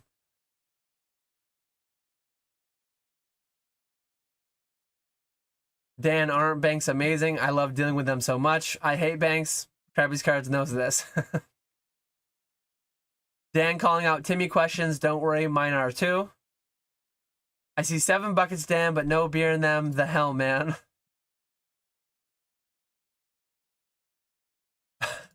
This is the broke robot Dan. Man just ditched all his buckets. I created a new bucket. Opus will probably clip that, so I'm going to have to put that in a clip. Someone send this to Dan's wife. Raid your kids 529, idiot. Debt is a tool if you can afford to use it. Yes. A lot of people use it as very dangerous, bad things. A lot of people use it to, like, buy luxuries that they can't afford, and they pay 30% on things they already couldn't afford. And it's but when you have things compounding for you, like traditional investments, like anything in the buckets, like even though it's not a productive asset, when you have the compound gains of, like, buying Sword Shield era cases and then selling them at 200 or 300 and buying Scarlet Violet cases at sub 100 with it, when you have those things working for you, it's a virtuous cycle. It exponentiates over time. Compound growth over time. When you have debt, it is insidious. It is a vicious cycle. It compounds against you. The crazy thing about it too is, like, the inherent thing about it too is that bad debt compounds against you at 30% per year. Good and safe guaranteed investments only afford you 4 or 5%. So it's like on the compounding side, you're going to get 4 to 5% if you go for riskier things like stock, 7 to 10% annually. If you go for other things, maybe 10, 15, 20% annually is like crazy numbers. And it's nothing compared to the guaranteed rates that debt will compound against you. So I don't play with it. I don't play with that. Crimson Invasion is released next week. Does it slow down this market? I don't know what you mean by that. The new Japanese set is coming out soon, right? I don't even know what that's called. So I'll do some Black Bolt White Flare packs I got from auxiliary products in Eli's program last week. I've shifted to primarily selling magic in the last year in this market, and it's been going well. Thank you for reaching out, selling to me on the hot buy list, and glad to hear your change has gone well. I will have Avias on in Charlotte next weekend. I actually let my daughter pick out my last couple pairs of Avias that I bought. So I have some very colorful Avias that I might bring on down to Charlotte. Appreciate you, Peter K, for the subscription. Local guy has 38 151 booster bundles for 57 each. What do you think, Dan? I would buy them all personally. I'm paying $9 a pack for loose packs. $9 for loose packs leads to $54 for a booster bundle. I would pay a $3 premium on a booster bundle. I don't value them a lot. I don't like to air in them, but I would buy them all personally. And I would hold some amount of those. I would stream some amount of those. Cardboard greater than drinking water. Paul McBride says, question due to Pokemon collecting. Do you foresee similar sustained rate of growth over the next 5 to 10 years as the past 5 to 10 years? No, but I could be wrong. I think the past 5 to 10 years has outpaced anything I ever could have expected. And I think if I had to speculate, like from 2025 to 2035, do I think the growth in PSA grading quantities? Do I think the growth in prices of a lot of the cards? Do I think growth in the print runs and things like that? Do I think that will happen again? No, but it might. It also might. I'm not saying that like there's a 99% chance it won't happen again. I think there's a 70% chance it won't happen again as big as it did. And if it does, whew, man, are we cooking?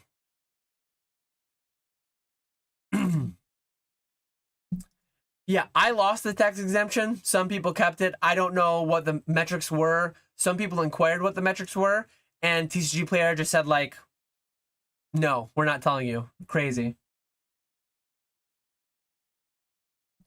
It was case by case, Mega Evil Mart. Case by case with zero logic. Won the coin flip. Yeah, I lost the coin flip.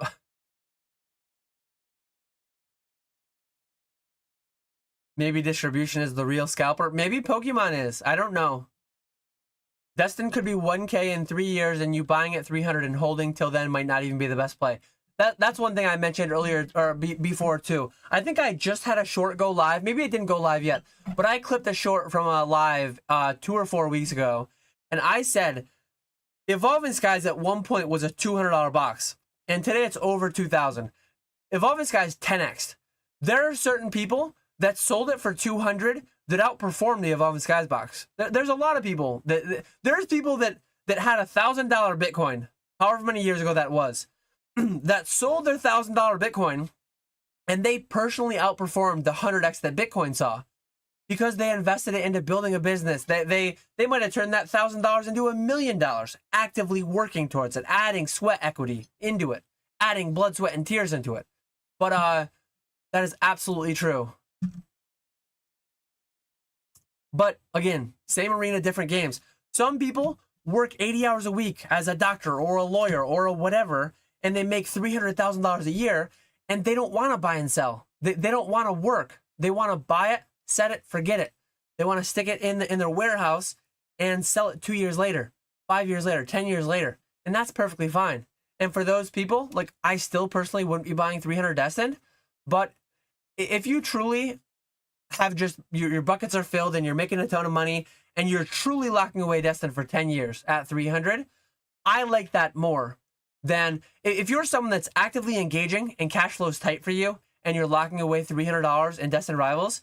I like it so much less. I think it's a D tier investment relative to if you're a doctor making 500 grand a year and you're socking it away in your closet for 10 years, guaranteed minimum hold on a pallet, whatever.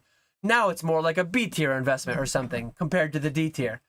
S tier would be, again, to me, same holding period. I would rather go with the 151 loose packs, but I might be wrong. It might go to 400.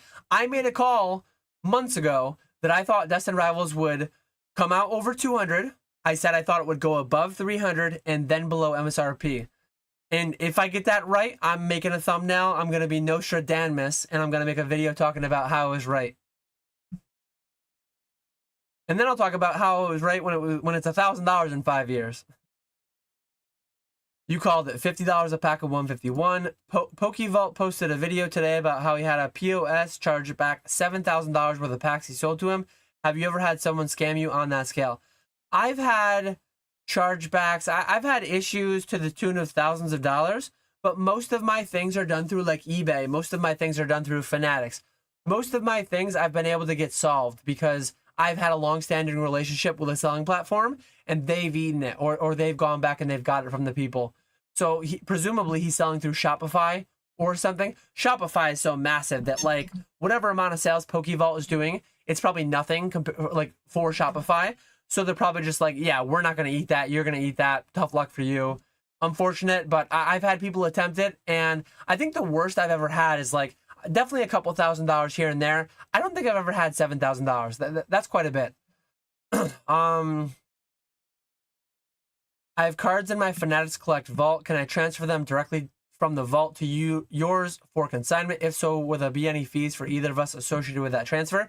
Yes. So reach out to me, DM me, email me, however you want to reach out to me. I can give you what's called a transfer key. If you have any card that's going to sell for more than $120 on Fanatics, I net you out more money, and it's a fully insured process. Once the card is sold and paid, you are paid. It's done. It's over with. Starting at 120, I net out 90%. Starting at 480, I net out 93.33%. At 2,400 plus, you net out 95% of the total sales price. Hammer plus buyer's premium, and that is more across the board than what Fanatics Collect will net you directly selling through them. So yeah, if you have your own account and you have no preferential rates with Fanatics, DM me. We can get a consignment sheet set up for you. You can transfer your cards. We will sell them. I will pay you out PayPal, friends and family. I will pay you out ACH. I will pay you Wire. I will pay you Zelle. However you want to be paid. Continuing on.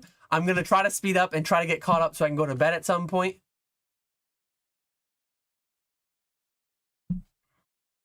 If all these guys reprint taking it down to 105 a box, remember that weekend like it was Vietnam. Every set in history has been an MSRP at some point in time available on the shelves. Just remember that there are sets that have not yet hit it. Not saying that there isn't plays with Modern currently. How much money would you give up to have 6-pack abs? Like just to pay for 6-pack abs? Living the way that I'm living now, I don't have 6-pack abs. So the way that 6-pack abs works, I would lose them immediately. If I paid 10 grand to have them, I would immediately lose them. If you're saying like I can buy them and I can have them and I can have all the, like I wouldn't care so much about like I'm not trying to pick anyone up. My wife think my looks are sufficient, so I'm good there. But if I could buy them and get the health benefits of them, if I could get the sub 5% body fat that comes along with them, one-time purchase, and I can eat all the chicken wings and drink all the IPAs, I would spend a lot of money because that would increase the likelihood of me living substantially longer. But if I buy them and then I have to like maintain them the way that one would have to, I'd pay nothing because I'd just lose them quite quickly. If I really wanted to have them, if my life goal was having them at the cost of some time with my family, some of my financial success with my business and all that, I think I could have them. I think I could do it, but I don't prioritize it enough to do it. So yeah, I never have had them, never think I will have them because I won't do the things required to get them. I have lost 20 pounds in the past year. I do want to lose another 10 to 15 pounds. I need to get back on that. I'm not prioritizing that as highly as I should. I really need to prioritize losing 15 pounds much more highly than getting 6-pack abs. But if I could pay, like, he's giving up 6 figures for some abs, Timmy. If I could pay 50 grand to guarantee, like, I won't know when I die, but I guaranteed add a year to whenever that is. Like if fate is a thing, if my demise is destined to be some date, if I could pay 50 grand to extend it by a year, I would. I would need to decide. I would need to do the math on like how much do I pay today if I only have one shot to buy additional years on my life. Honestly, the play is probably leveraging going to net worth negative, buying decades of future life, and then just working harder to get back to where I was. That would be a very interesting thing to try to optimize. Too many captains, not enough boats.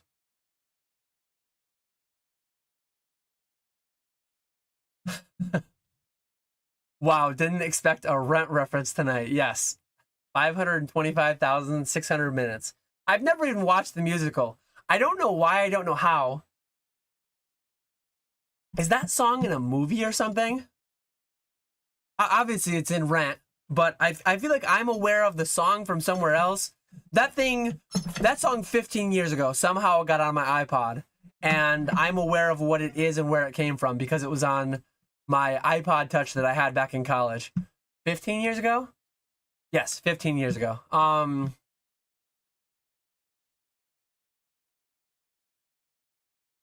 Doing it big when you had the DVD, VHS, TV in one. Blank check is goated. Your dad must be so goddamn proud. Rad Jack says, I don't understand the title. Lots of folks who dwell with distro said there's no reprints. Is Ketchum clickbaiting? I mean, everything is clickbait to some extent. The goal of every YouTuber is to get you to click, and then the goal of the content is to keep you engaged and keep you listening, and trying to educate, entertain, whatever.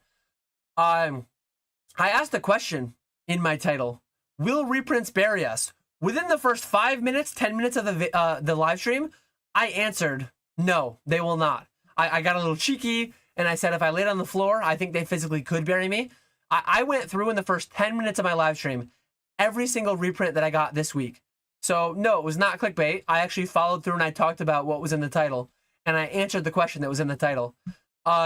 One really solid video by Veritasium. I'm going to post a direct link to the video.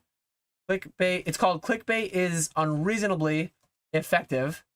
And I'm going to post a direct link to this video. Add it to your watch later. I love this channel. I watch it all the time. I watch almost every video that they post. Very sciencey channel. But they go into a very a very deep discussion on clickbait and what kinds there are, and the good kind and the bad kind. And much more scientifically, they talked about a lot of the things. And I'm trying to look for the breakdown. Here's the breakdown. He defined type 1 clickbait. Let me see the full chart. So he defined certain types of clickbait, which you sensationalize things a little bit to get the click, to get people listening. And then you actually follow through, though, and you talk about it. Like, what did I call it again? Will reprints bury us? I talked about that. It's a little more sensational than it had to be, but it got you in here. So I think that's fair. I think that's a fair clickbait to do because I addressed it. I talked about it within the first 10 minutes. It was relevant. I answered the question that I asked in the title. If I said, the Pokemon market is guaranteed over, the Pokemon market is going to zero, that becomes what he defined as like type 2 clickbait. It's more like rage bait. It's more like over the top sensationalism that you don't actually believe in. I don't do that. Sometimes I will ask questions that are getting a little bit sensational, that are going a little bit outside the ballpark. And the reason that I do it is because it works. I guarantee you, if I said I got reprinted 300 packs this week as my title, instead of 128 watching, I would probably have 28 watching now. And the reason that I have 128 watching now is a combination of two things. It's a combination of the title and the thumbnail combined with the content. There's probably been over 100, maybe over 200 people in here that have clicked in, that have watched for some amount of time and have opted to click out of it. Rad Jacks, you can do that at any time you wish. Everyone can do that at any time they wish. But the fact remains that if you don't play the clickbait game a little bit on YouTube, you're going to get a lot less views and your channel is going to suffer because of it. So I try to play clickbait in the way that Veritasium describes as like the reasonable way to do it, the way that they like to play it. Not I'm not going to make a thumbnail about like, say something big happened in the news. Say there was some big drastic event. I'm not going to title this about some big happening in like the mainstream media to try to bait clicks from millions of people searching that up on YouTube.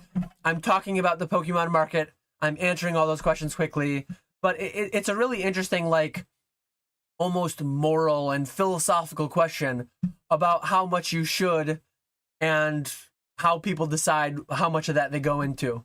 Some people play the game a lot. Some people don't play it at all. I play it a moderate amount, a very low amount, I think. What stories does Rudy have about credit? Go back into Rudy's backlog. Rudy's best videos were 6, 7, 8, 10 years ago about credit cards, about finance. Those are my favorite whiteboard videos, all those. How many people have consigned 100K through you? Any $1 million plus? I've been consigning for a while now, and I have 3 or 4 generations of master spreadsheets that track it. So nobody's done $1 million. I'm trying to think of what the most anyone has done. So there are 1, 2, 3, 4, there are 5 people that in the past 12 months have done 100,000 plus with me. So there's several people that have done 100,000, not just lifetime, but in the past 12 to 24 months. There's no one that's done $1 million. Even though I don't have all the data in front of me, I can confidently say that. Some of the 6-figure consigners in the past year were 6-figure consigners 2 years ago as well, but none of them high enough to be over $1 million. So several have done 100,000 plus, 0 have done $1 million plus. Delayed 40-minute Dan reacting to his own live chat is its own form of meta content. I'm doing my best to watch the live chat and the old chat. Here I'm going to go and I'm going to say, Experience Share says, Rent is terrible. I've never even watched it. I just know the song. The song is kind of catchy. The song is fine. The song is fine. Nostradamus.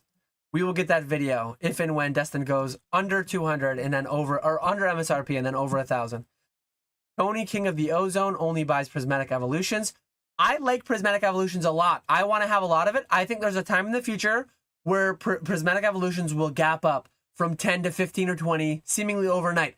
But between now and then, I think Prismatic will go below 6. So I'm just not buying a lot of it for the long term. I could be wrong, though.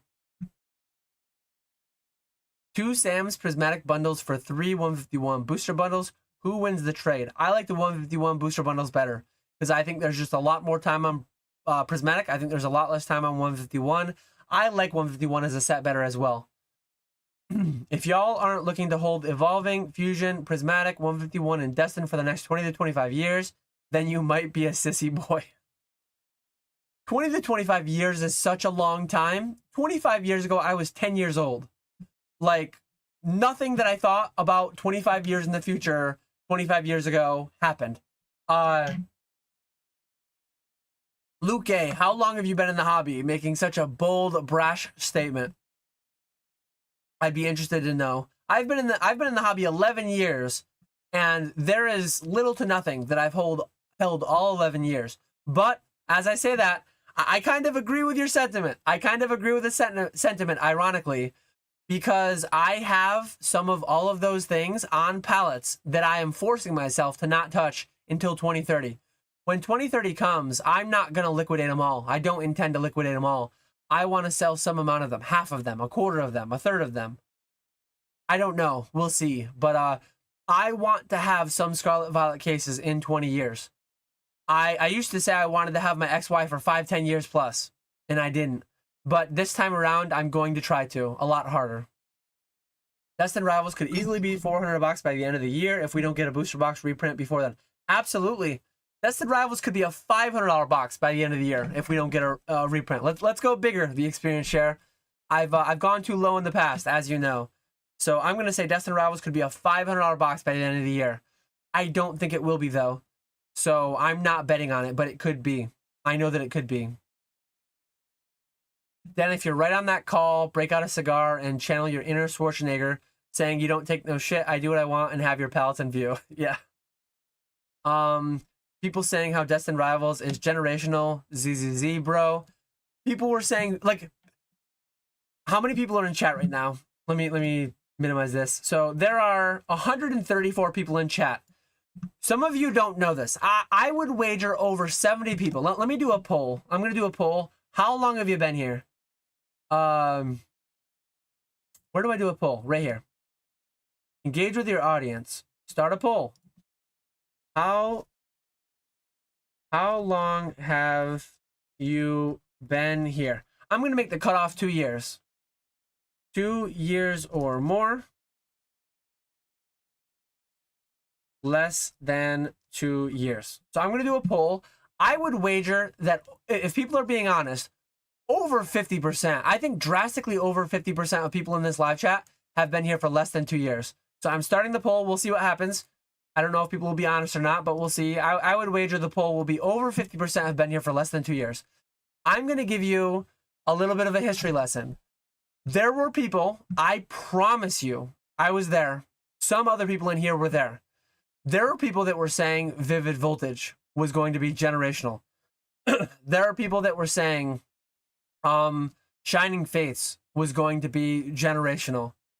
And I was one who I said a few years ago that I thought Hidden Fates was going to be a standout set. And I thought that was going to be generational. I thought people in 10, 20 years would look back on Hidden Fates and it would be a standout set. It still might be, but from the time that I said that, for the immediate 24 to 36 months afterwards, it was flat. So if you had heard me say in a live stream 3 years ago that Hidden Fates was going to be a generational set, I might not necessarily have been wrong. And if you looked at the compound annual growth rate between that statement and today, it's been good. But in the meantime, it was flat. Your opportunity cost for 2 or 3 years was abysmal. Everything was going up while that was holding flat. Not everything, but a lot of things were going up while that was holding flat. So context always matters. People are saying 83% of people in here have been here 2 years or more. That's shocking to me. The experience share, I agree. Half the people saying over 2 years have been here less than 2 years, I would bet. I agree. I could be wrong here. I think my channel, disproportionately, I think my channel has more people that watch it that have been here for longer than 2 years than like a PokeRev or a PokeVol or a Nostalgianomics even. Something like that. I think disproportionately, more new people will watch, more people in general will watch those channels, but I think more people that are engaging in business watch this channel disproportionately. So I think more people that are engaging in business are more likely to have been here 2 years. But 82% in this chat having been here 2 years or more, that's surprising to me. That's surprising. I don't know. Y'all capping LMFAO. I need to do a new poll. Are you lying or are you not lying? 84% claiming they've been here 2 years or more. I might be wrong. It might be only 1 out of 6 people have been here under 2 years. And in that case, I apologize for being wrong. But I think you guys are lying. It's the internet. You're not allowed to lie. You're not allowed to lie. And it's not like I'm not trying to shame people that have been here for less than 2 years. I'm just genuinely trying to like inform people. I was here 5 years ago when Vivid Voltage came out, and it was the best set of all time. It's kind of a meme, but it's kind of true. Every set when they come out, every set for some duration is the best set of all time. And Vivid Voltage, there were people saying Vivid Voltage was a guaranteed investment above $200. There were people saying that said that this is the best set of all time, and it's so much better than XY. All those megas, all those mega EXs that are like thousands of dollars now. People were saying the Chonkachu is so much better. People were buying the Chonkachu at $500, at $1,000, saying that it was better than the semi-vintage XY era Rayquaza, Mega Rayquaza from Roaring Skies. I promise you, I was there. It was happening. Only 45 people voted.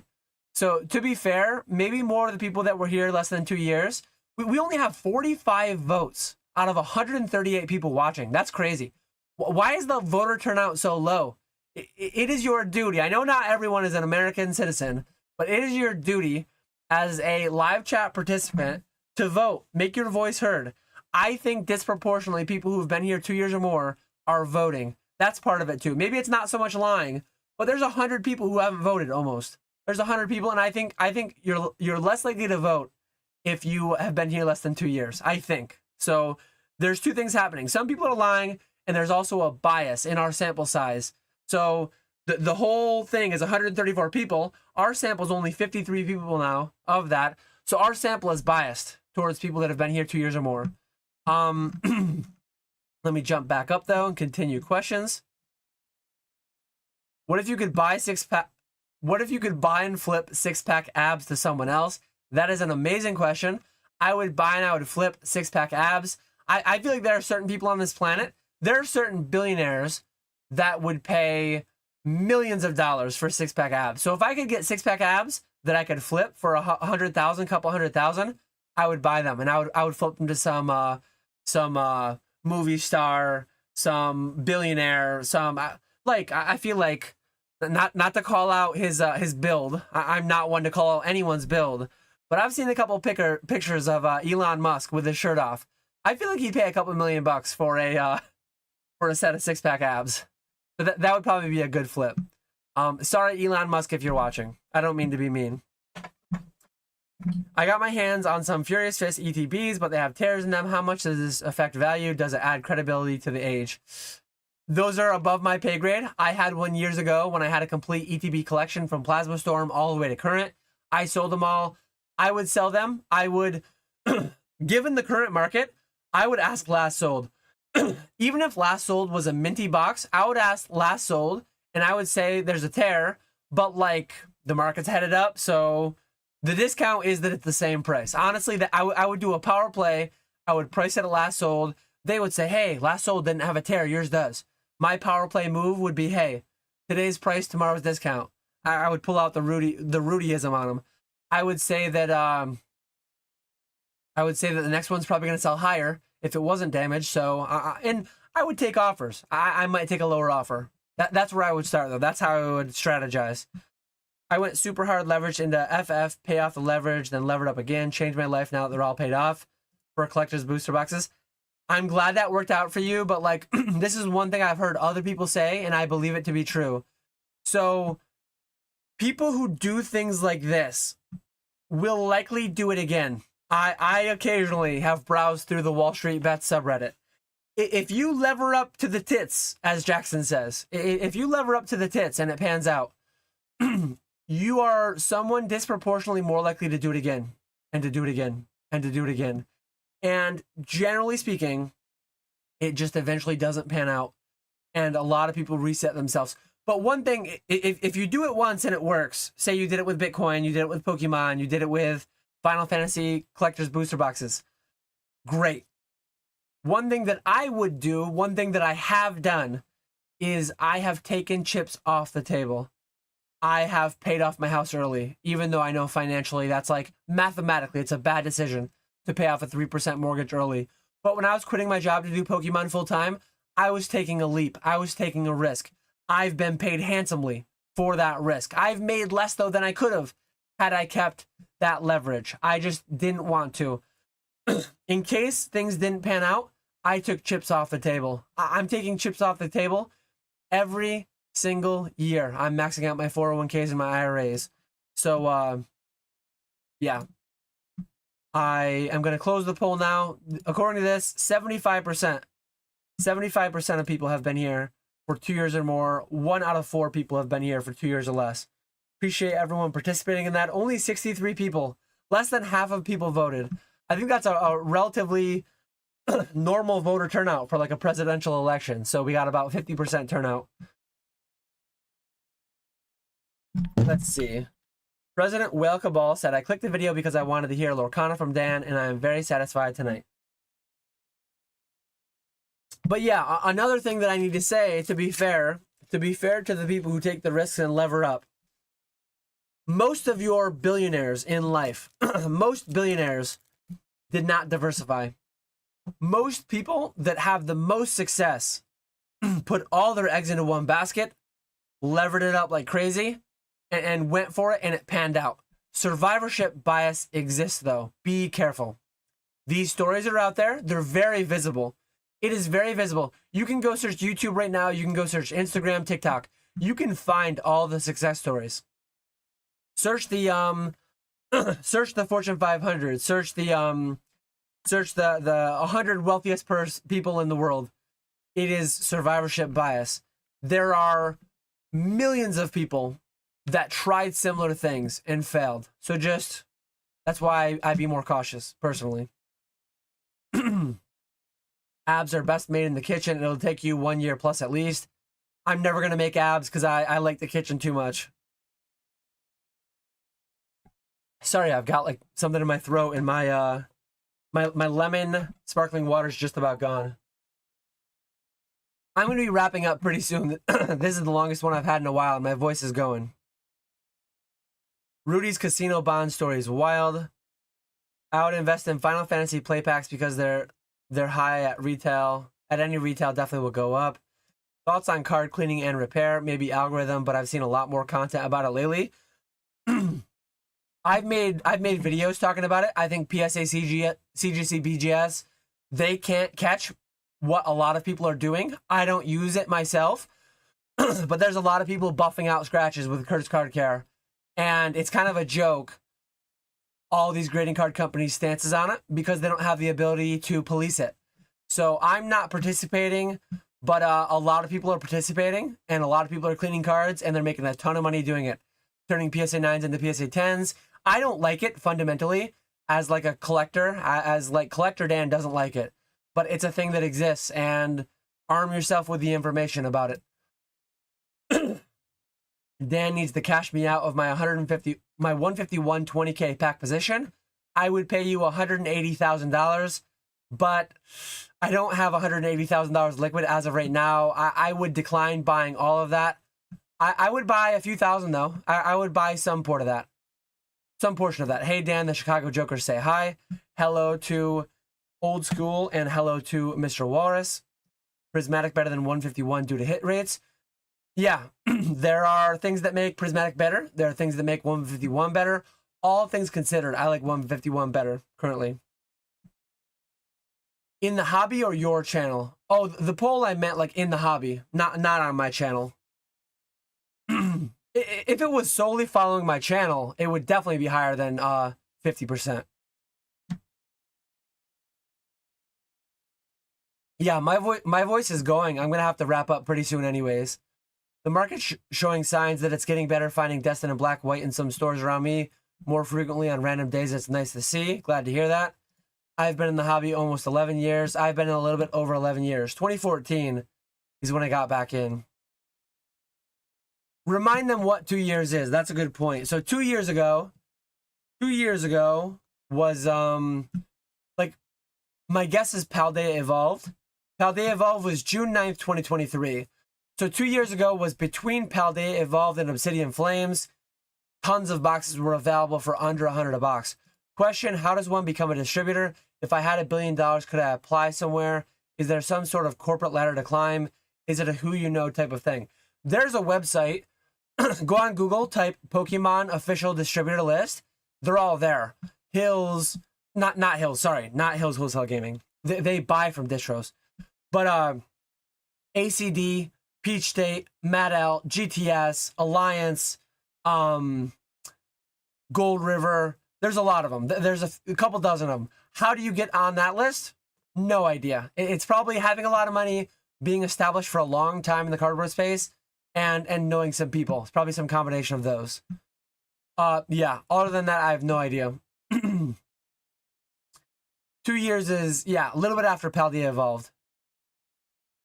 Mega Evolution's base is going to be way better than Destined Rivals. One, never underestimate artists' ability to art. Artists will art. All that stuff applies. I think if you're investing solely on art, you need to be careful because people thought Vivid was peak. Vivid was peak for a lot of people at a certain time. And then Moonbreon came. Then IRs and SARs and Altarts, all those things came. And I think serialization is going to come someday. And when a Moonbreon is numbered out of 100 and it has a better art than the Moonbreon, hold my beer. Hold my beer, the market will say.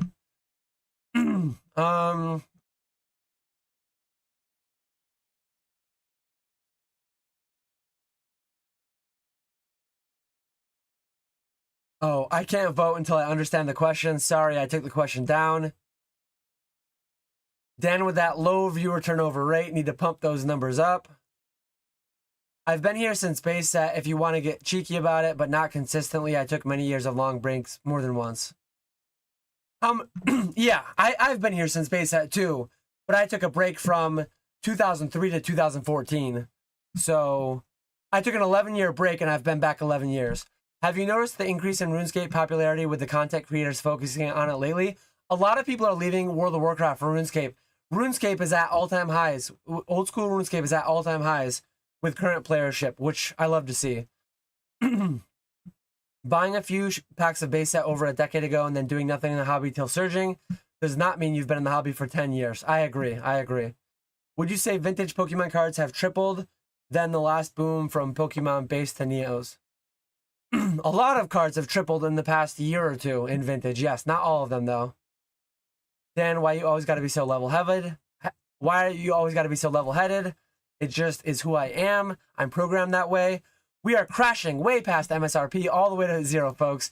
Alex, you know I had to do it. I got yelled at by one person for my clickbait. But I followed up. I don't think we're headed to 0.